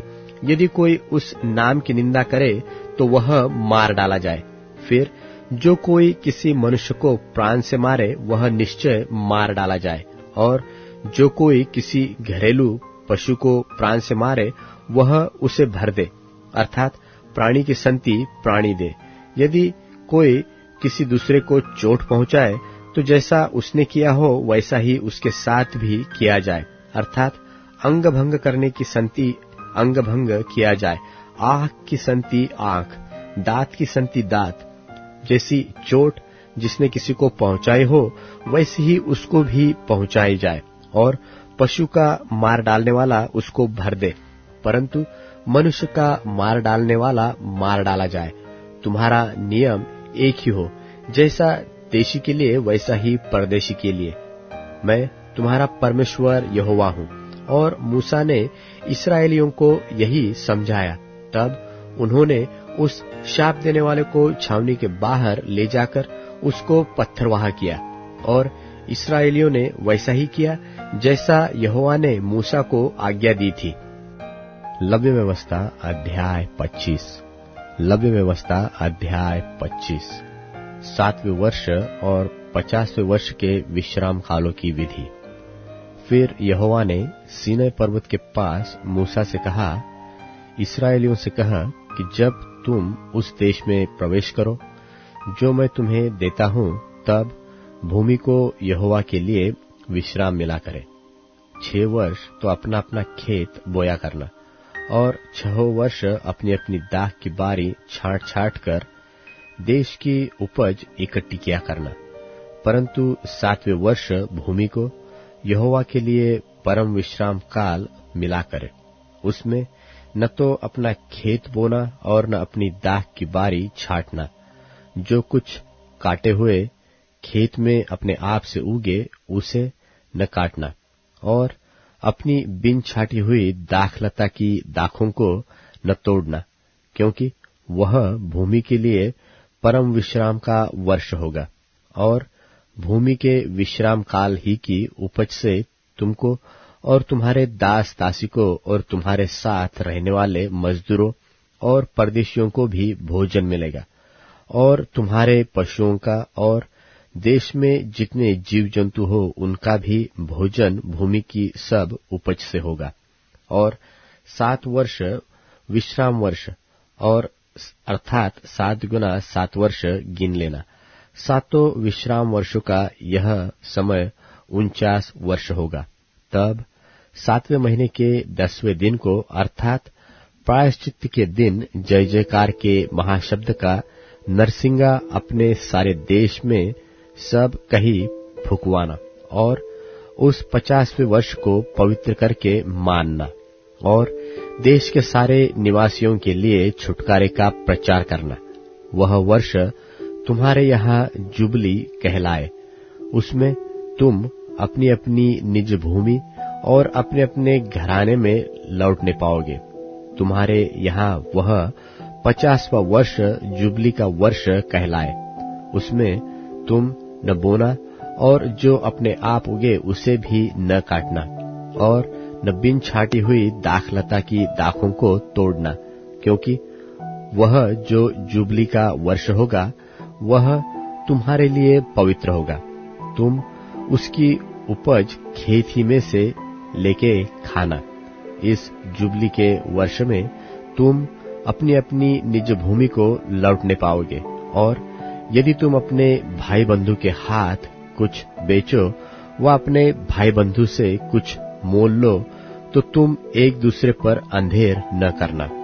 जुबली के पीछे जितने वर्ष बीते हो उनकी गिनती के अनुसार दाम ठहरा के एक दूसरे से मोल लेना, और शेष वर्षों की उपज के अनुसार वह तेरे हाथ बेचे।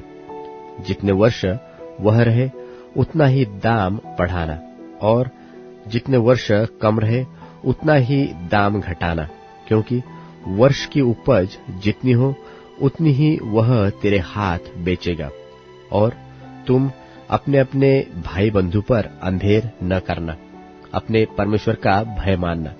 मैं तुम्हारा परमेश्वर यहोवा हूँ, इसलिए तुम मेरी विधियों को मानना और मेरे नियमों को समझबूझकर चलना, क्योंकि ऐसा करने से तुम उस देश में निडर बसे रहोगे, और पृथ्वी अपनी उपज उपजाया करेगी, और तुम पेट भर खाया करोगे, और उस देश में निडर बसे रहोगे। और यदि तुम कहो कि 7वें वर्ष में हम क्या खाएंगे, न तो हम बोएंगे न अपने खेत की उपज इकट्ठी करेंगे, तो जानो कि मैं तुमको 6वें वर्ष में ऐसी आशीष दूंगा कि भूमि की उपज 3 वर्ष तक काम आएगी। तुम 8वें वर्ष में बोओगे और पुरानी उपज में से खाते रहोगे, और 9वें वर्ष की उपज जब तक न मिले तब तक तुम पुरानी उपज में से खाते रहोगे। भूमि सदा के लिए तो बेची न जाए, क्योंकि भूमि मेरी है, और उसमें तुम परदेशी और बाहरी होगे। लेकिन तुम अपने भाग के सारे देश में भूमि को छुड़ा लेने देना। यदि तेरा कोई भाई बंधु कंगाल होकर अपनी निज भूमि में से कुछ बेच डाले, तो उसके कुटुंबियों में से जो सबसे निकट हो वह आकर अपने भाई बंधु के बेचे हुए भाग को छुड़ा ले। और यदि किसी मनुष्य के लिए कोई छुड़ाने वाला न हो और उसके पास इतना धन हो कि आप ही अपने भाग को छुड़ा ले सके, तो वह उसके बिकने के समय से वर्षों की गिनती करके शेष वर्षों की उपज का दाम उसको जिसने उसे मोल लिया हो फेर दे। तब वह अपनी निज भूमि का अधिकारी हो जाए।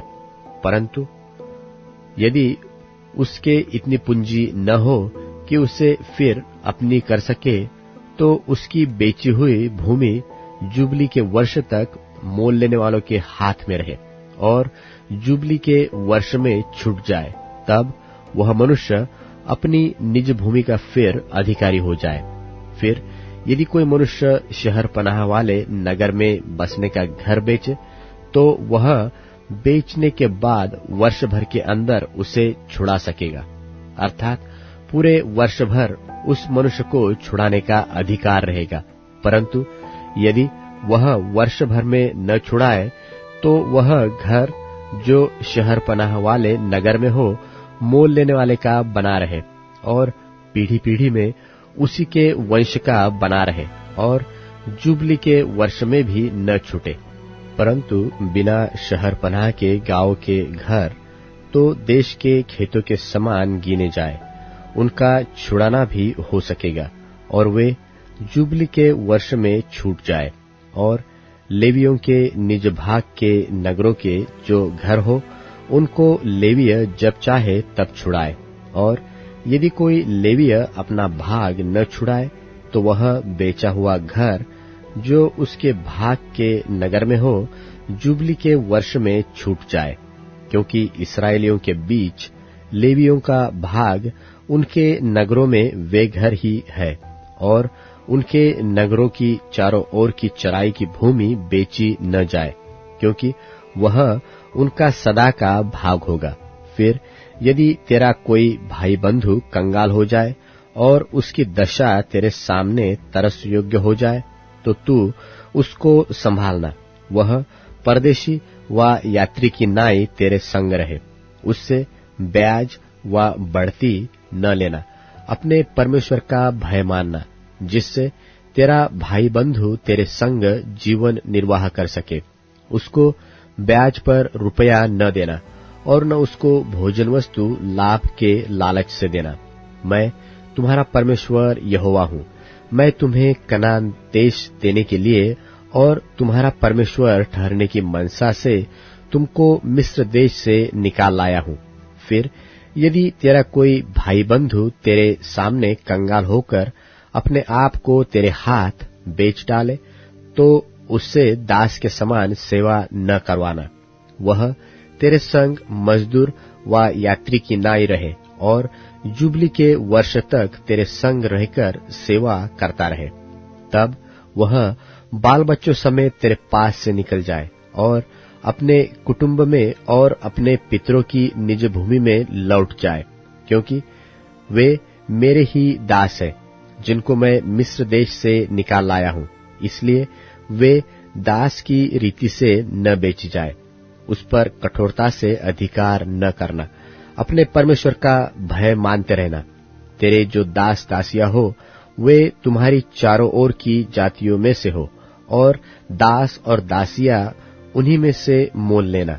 और जो यात्री लोग तुम्हारे बीच में परदेशी होकर रहेंगे, उनमें से और उनके घरानों में से भी जो तुम्हारे पास हो और जो तुम्हारे देश में उत्पन्न हो, उनमें से तुम दास और दासी मोल लो, और वे तुम्हारा भाग ठहरे। और तुम अपने पुत्रों को भी जो तुम्हारे बाद होंगे उनके अधिकारी कर सकोगे, और वे उनका भाग ठहरे। उनमें से तुम सदा अपने लिए दास लिया करना, परंतु तुम्हारे भाई बंधु जो इस्राएली हो, उन पर अपना अधिकार कठोरता से न जताना। फिर यदि तेरे सामने कोई परदेशी व यात्री धनी हो जाए, और उसके सामने तेरा भाई कंगाल होकर अपने आप को तेरे सामने उस परदेशी व यात्री व उसके वंश के हाथ बेच डाले, और उसके बिक जाने के बाद वह फिर छुड़ाया जा सकता है, उसके भाइयों में से कोई उसको छुड़ा सकता है, व उसका चाचा व चचेरा भाई तथा उसके कुल का कोई भी निकट कुटुंबी उसको छुड़ा सकता है।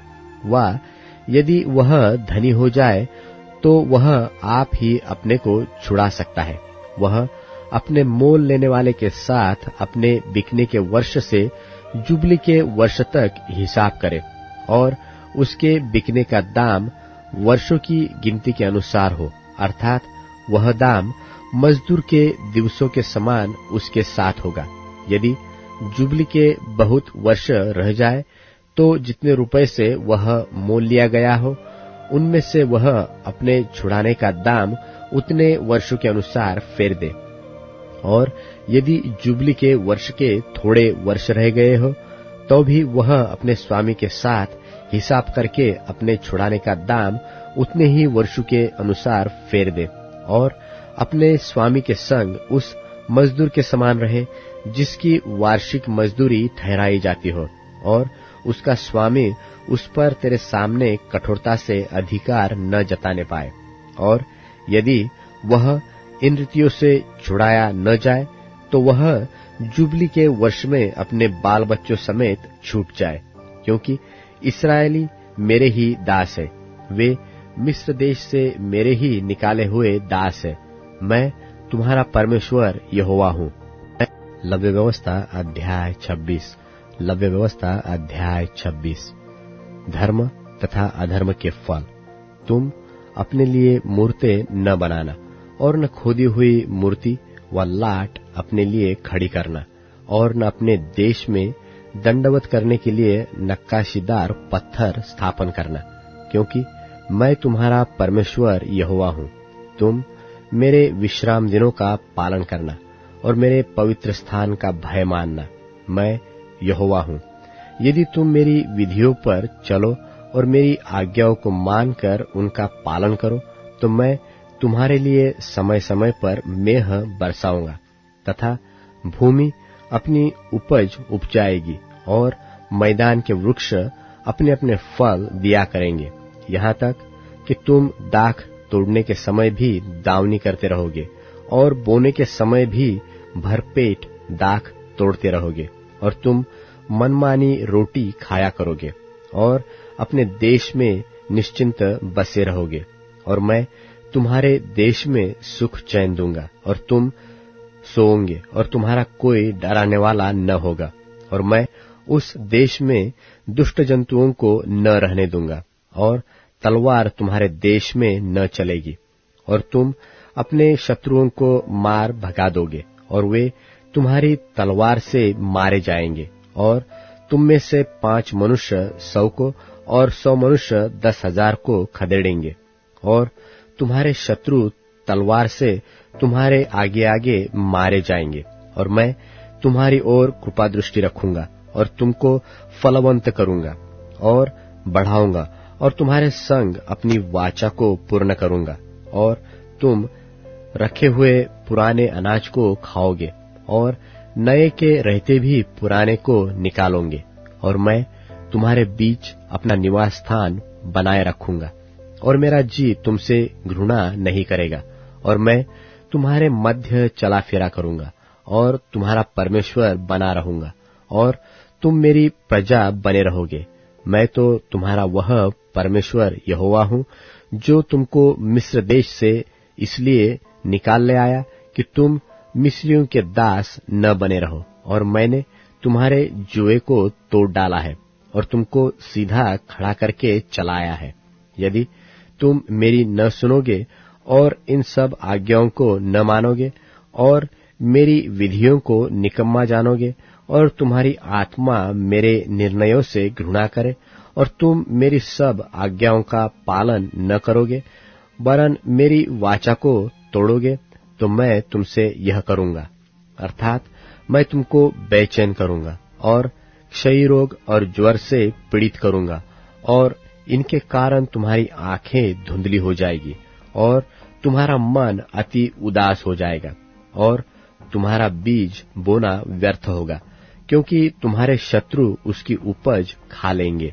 और मैं भी तुम्हारे विरुद्ध हो जाऊंगा, और तुम अपने शत्रुओं से हार जाओगे, और तुम्हारे बैरी तुम्हारे ऊपर अधिकार करेंगे। और जब कोई तुमको खदेड़ता भी न होगा, तब भी तुम भागोगे। और यदि तुम इन बातों के उपरांत भी मेरी न सुनो, तो मैं तुम्हारे पापों के कारण तुम्हें 7 गुनी ताड़ना दूंगा, और मैं तुम्हारे बल का घमंड तोड़ डालूंगा, और तुम्हारे लिए आकाश को मानो लोहे का और भूमि को माने पीतल की बना दूंगा, और तुम्हारा बल अकारथ गवाया जाएगा, क्योंकि तुम्हारी भूमि अपनी उपज न उपजाएगी, और मैदान के वृक्ष अपने फल न देंगे। और यदि तुम मेरे विरुद्ध चलते ही रहो और मेरा कहना न मानो, तो मैं तुम्हारे पापों के अनुसार तुम्हारे ऊपर और 7 गुना संकट डालूंगा, और मैं तुम्हारे बीच वन पशु भेजूंगा जो तुमको निर्वंश करेंगे, और तुम्हारे घरेलू पशुओं को नाश कर डालेंगे, और तुम्हारी गिनती घटाएंगे, जिससे तुम्हारी सड़कें सुनी पड़ जाएगी। फिर यदि तुम इन बातों पर भी मेरी ताड़ना से न सुधरो और मेरे विरुद्ध चलते ही रहो, तो मैं भी तुम्हारे विरुद्ध चलता रहूंगा, और तुम्हारे पापों के कारण मैं आप ही तुमको 7 गुना मारूंगा। और मैं तुम पर एक ऐसी तलवार चलवाऊंगा जो वाचा तोड़ने का पूरा पूरा पलटा लेगी। और जब तुम अपने नगरों में जा जाकर इकट्ठे होगे, तब मैं तुम्हारे बीच मरी फैलाऊंगा, और तुम अपने शत्रुओं के वश में सौंप दिए जाओगे।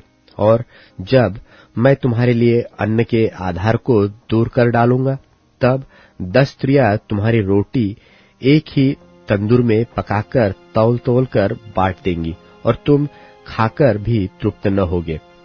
फिर यदि तुम इसके उपरांत भी मेरी न सुनोगे और मेरे विरुद्ध चलते ही रहोगे, तो मैं अपने न्याय में तुम्हारे विरुद्ध चलूंगा, और तुम्हारे पापों के कारण तुमको 7 गुनी ताड़ना और भी दूंगा, और तुमको अपने बेटों और बेटियों का मांस खाना पड़ेगा। और मैं तुम्हारे पूजा के ऊंचे स्थानों को ढा दूंगा, और तुम्हारे सूर्य की प्रतिमाएं तोड़ डालूंगा, और तुम्हारी लोथों को तुम्हारी तोड़ी हुई मूर्तों पर फेंक दूंगा। और मेरी आत्मा को तुमसे घृणा हो जाएगी, और मैं तुम्हारे नगरों को उजाड़ दूंगा, और तुम्हारे पवित्र स्थानों को उजाड़ दूंगा, और तुम्हारा सुखदायक सुगंध ग्रहण न करूंगा। और मैं तुम्हारे देश को सूना कर दूंगा, और तुम्हारे शत्रु जो उसमें रहते हैं, वे इन बातों के कारण चकित होंगे। और मैं तुमको जाति जाति के बीच तीतर बीतर करूंगा, और तुम्हारे पीछे पीछे तलवार खींचे रहूंगा, और तुम्हारा देश सुना हो जाएगा, और तुम्हारे नगर उजाड़ हो जाएंगे। तब जितने दिन वह देश सुना पड़ा रहेगा और तुम अपने शत्रुओं के देश में रहोगे, उतने दिन वह अपने विश्राम कालों को मानता रहेगा। तब ही वह देश विश्राम पाएगा, अर्थात अपने विश्राम कालों को मानता रहेगा। और जितने दिन वह सुना पड़ा रहेगा, उतने दिन उसको विश्राम रहेगा, अर्थात जो विश्राम उसको तुम्हारे वहां बसे रहने के समय तुम्हारे विश्राम कालों में न मिला होगा, वह उसको तब तक मिलेगा। और तुम में से जो बचा रहेगा और अपने शत्रुओं के देश में होगा, उनके हृदय में मैं कायरता उपजाऊंगा, और वे पत्ते के खड़कने से भी भाग जाएंगे। और वे ऐसे भागेंगे जैसे कोई तलवार से भागे, और किसी के बिना पीछा किए भी वे गिर गिर पड़ेंगे। और जब कोई पीछा करने वाला न हो, तब भी मानो तलवार के भय से वे एक दूसरे से ठोकर खाकर गिरते जाएंगे। और तुमको अपने शत्रुओं के सामने ठहरने की कुछ शक्ति न होगी। तब तुम जाति जाति के बीच पहुंचकर नाश हो जाओगे, और तुम्हारे शत्रुओं की भूमि तुमको खा जाएगी। और तुम में से जो बचे रहेंगे, वे अपने शत्रुओं के देश में अपने अधर्म के कारण गल जाएंगे, और अपने पुरखाओं के अधर्म के कामों के कारण भी वे उन्हीं की नाई गल जाएंगे। तब वे अपने और अपने पितरों के अधर्म को मान लेंगे, अर्थात उस विश्वासघात को जो वे मेरा करेंगे, और यह भी मान लेंगे कि हम यहोवा के विरुद्ध चले थे। इसी कारण वह हमारे विरुद्ध होकर हमें शत्रुओं के देश में ले आया है। यदि उस समय उनका खतना रहित हृदय दब जाएगा और वे उस समय अपने अधर्म के दंड को अंगीकार करेंगे, तब जो वाचा मैंने याकूब के संग बांधी थी, उनको मैं स्मरण करूंगा, और जो वाचा मैंने इसहाक से और जो वाचा मैंने इब्राहिम से बांधी थी, उनको भी स्मरण करूंगा, और इस देश को भी मैं स्मरण करूंगा।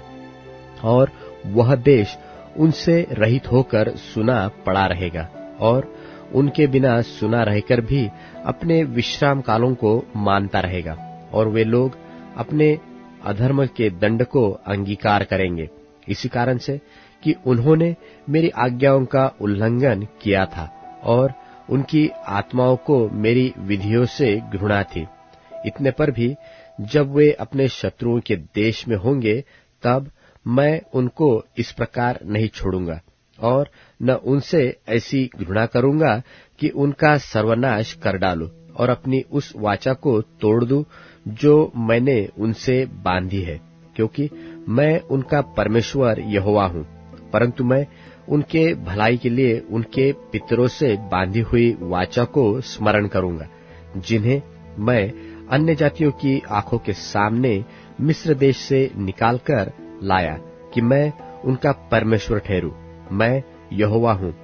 जो विधि और नियम और व्यवस्था यहोवा ने अपनी ओर से इस्राएलियों के लिए सीनै पर्वत पर मूसा के द्वारा ठहराई थी, वे यही है। लव्य व्यवस्था अध्याय 27। लव्य व्यवस्था अध्याय 27। फिर यहोवा ने मूसा से कहा, इस्राएलियों से यह कहा कि जब कोई विशेष संकल्प माने, तो संकल्प किए हुए प्राणी तेरे ठहराने के अनुसार यहोवा के होंगे। इसलिए यदि वह 20 वर्ष व उससे अधिक और 60 वर्ष से कम अवस्था का पुरुष हो, तो उसके लिए पवित्र स्थान के शेकेल के अनुसार 50 शेकेल का रुपया ठहरे, और यदि वह स्त्री हो तो 30 शेकेल ठहरे। फिर यदि उसकी अवस्था 5 वर्ष व उससे अधिक और 20 वर्ष से कम की हो, तो लड़के के लिए तो 20 शेकेल और लड़की के लिए 10 शेकेल ठहरे। और यदि उसकी अवस्था 1 महीने व उससे अधिक और 5 वर्ष से कम की हो, तो लड़के के लिए तो 5 शेकेल और लड़की के लिए 3 शेकेल ठहरे। फिर यदि उसकी अवस्था 8 वर्ष की व उससे अधिक है, तो वह पुरुष हो तो उसके लिए 15 शेकेल और स्त्री हो तो 10 शेकेल ठहरे। परंतु यदि कोई इतना कंगाल हो कि याजक का ठहराया हुआ दाम न दे सके, तो वह याजक के सामने खड़ा किया जाए और याजक उसकी पूंजी ठहराए, अर्थात जितना संकल्प करने वाले से हो सके याजक उसी के अनुसार ठहराए। फिर जिन पशुओं में से लोग यहोवा को चढ़ावा चढ़ाते हैं, यदि ऐसों में से कोई संकल्प दिया जाए, तो जो पशु कोई यहोवा को दे वह पवित्र ठहरेगा। वह उसे किसी प्रकार से न बदले, न तो वह बुरे की संति अच्छा और न अच्छे की संति बुरा दे। और यदि वह उस पशु की संति दूसरा पशु दे, तो वह और उसका बदला दोनों पवित्र ठहरेंगे। और जिन पशुओं में से लोग यहोवा के लिए चढ़ावा नहीं चढ़ाते, ऐसों में से यदि वह हो, तो वह उसको याजक के सामने खड़ा कर दे। तब याजक पशु के गुण अवगुण दोनों विचार कर उसका मोल ठहराए, और जितना याजक ठहराए उतना मोल उतना ही उसका ठहरे। और यदि संकल्प करने वाला उसे किसी प्रकार से छुड़ाना चाहे, तो जो मोल याजक ने ठहराया हो उसमें उसका 5वां भाग और बढ़ा कर दे। फिर यदि कोई अपना घर यहोवा के लिए पवित्र ठहराकर संकल्प करे, तो याजक उसके गुण अवगुण दोनों विचार कर उसका मोल ठहराए, और जितना याजक ठहराए उतना मोल उसका ठहरे। और यदि घर का पवित्र करने वाला उसे छुड़ाना चाहे, तो जितना रुपया याजक ने उसको मोल ठहराया हो उसमें वह 5वां भाग और बढ़ाकर दे, तब वह घर उसी का रहेगा। फिर यदि कोई अपनी निज भूमि का कोई भाग यहोवा के लिए पवित्र ठहराना चाहे, तो उसका मोल इसके अनुसार ठहरे कि उसमें कितना बीज पड़ेगा। जितना भूमि में होमेर भर जौ पड़े, उतनी का मोल 50 शेकेल ठहरे। यदि वह अपना खेत जुबिली के वर्ष ही में पवित्र ठहराए, तो उसका दाम तेरे ठहराने के अनुसार ठहरे। और यदि वह अपना खेत जुबिली के वर्ष के बाद पवित्र ठहराए, तो जितने वर्ष दूसरे जुबिली के वर्ष के बाकी रहे, उन्हीं के अनुसार याजक उसके लिए रुपये का हिसाब करे, तब जितना हिसाब में आए उतना याजक के ठहराने से कम हो। और यदि खेत का पवित्र ठहराने वाला उसे छुड़ाना चाहे तो जो दाम याजक ने ठहराया हो उसमें वह 5वां भाग और बढ़ाकर दे, तब खेत उसी का रहेगा। और यदि वह खेत को छुड़ाना न चाहे व उसने उसको दूसरे के हाथ बेचा हो तो खेत आगे को कभी न छुड़ाया जाए, परंतु जब वह खेत जुबली के वर्ष में छूटे तब पूरी रीति से अर्पण किए हुए खेत की नाई यहोवा के लिए पवित्र ठहरे, अर्थात वह याजक ही की निज भूमि हो जाए। फिर यदि कोई अपना मोल लिया हुआ खेत जो उसकी निज भूमि के खेतों में का न हो यहोवा के लिए पवित्र ठहराए, तो याजक जुबली के वर्ष तक का हिसाब करके उस मनुष्य के लिए जितना ठहराए उतना ही वह यहोवा के लिए पवित्र जानकर उसी दिन दे दे। और यदि जुबली के वर्ष में वह खेत उसी के अधिकार में जिससे वह मोल लिया गया हो फिर आ जाए, अर्थात जिसकी वह निज भूमि हो उसी की फिर हो जाए, और जिस जिस वस्तु का मोल याजक ठहराए उसका मोल पवित्र स्थान ही के शेकेल के हिसाब से ठहरे, शेकेल 20 गेरा का ठहरे। परंतु घरेलू पशुओं का पहलौठा जो यहोवा का पहलौठा ठहरा है उसको तो कोई पवित्र न ठहराए, चाहे वह बछड़ा हो चाहे भेड़ व बकरी का बच्चा, वह यहोवा ही का है। परंतु यदि वह अशुद्ध पशु का हो तो उसका पवित्र ठहराने वाला उसको याजक के ठहराए हुए मोल के अनुसार उसका 5वां भाग और बढ़ाकर छुड़ा सकता है। और यदि वह न छुड़ाया जाए तो याजक के ठहराए हुए मोल पर बेच दिया जाए। परंतु अपनी सारी वस्तुओं में से जो कुछ कोई यहोवा के लिए अर्पण करे, चाहे मनुष्य हो चाहे पशु, चाहे उसकी निज भूमि का खेत हो, ऐसी कोई अर्पण की हुई वस्तु न तो बेची जाए और न छुड़ाई जाए। जो कुछ अर्पण किया जाए वह यहोवा के लिए परम पवित्र ठहरे। मनुष्यों में से जो कोई अर्पण किया जाए वह छुड़ाया न जाए, निश्चय वह मार डाला जाए। फिर भूमि की उपज का सारा दशमांश, चाहे वह भूमि का बीज हो चाहे वृक्ष का फल, वह यहोवा ही का है, वह यहोवा के लिए पवित्र ठहरे। यदि कोई अपने दशमांश में से कुछ छुड़ाना चाहे तो 5वां भाग बढ़ाकर उसको छुड़ाए। और गाय बैल और भेड़ बकरियां, निदान जो पशु गिनने के लिए लाठी के तले निकल जाने वाले हैं, उनका दशमांश अर्थात 10-10 पीछे एक पशु यहोवा के लिए पवित्र ठहरे।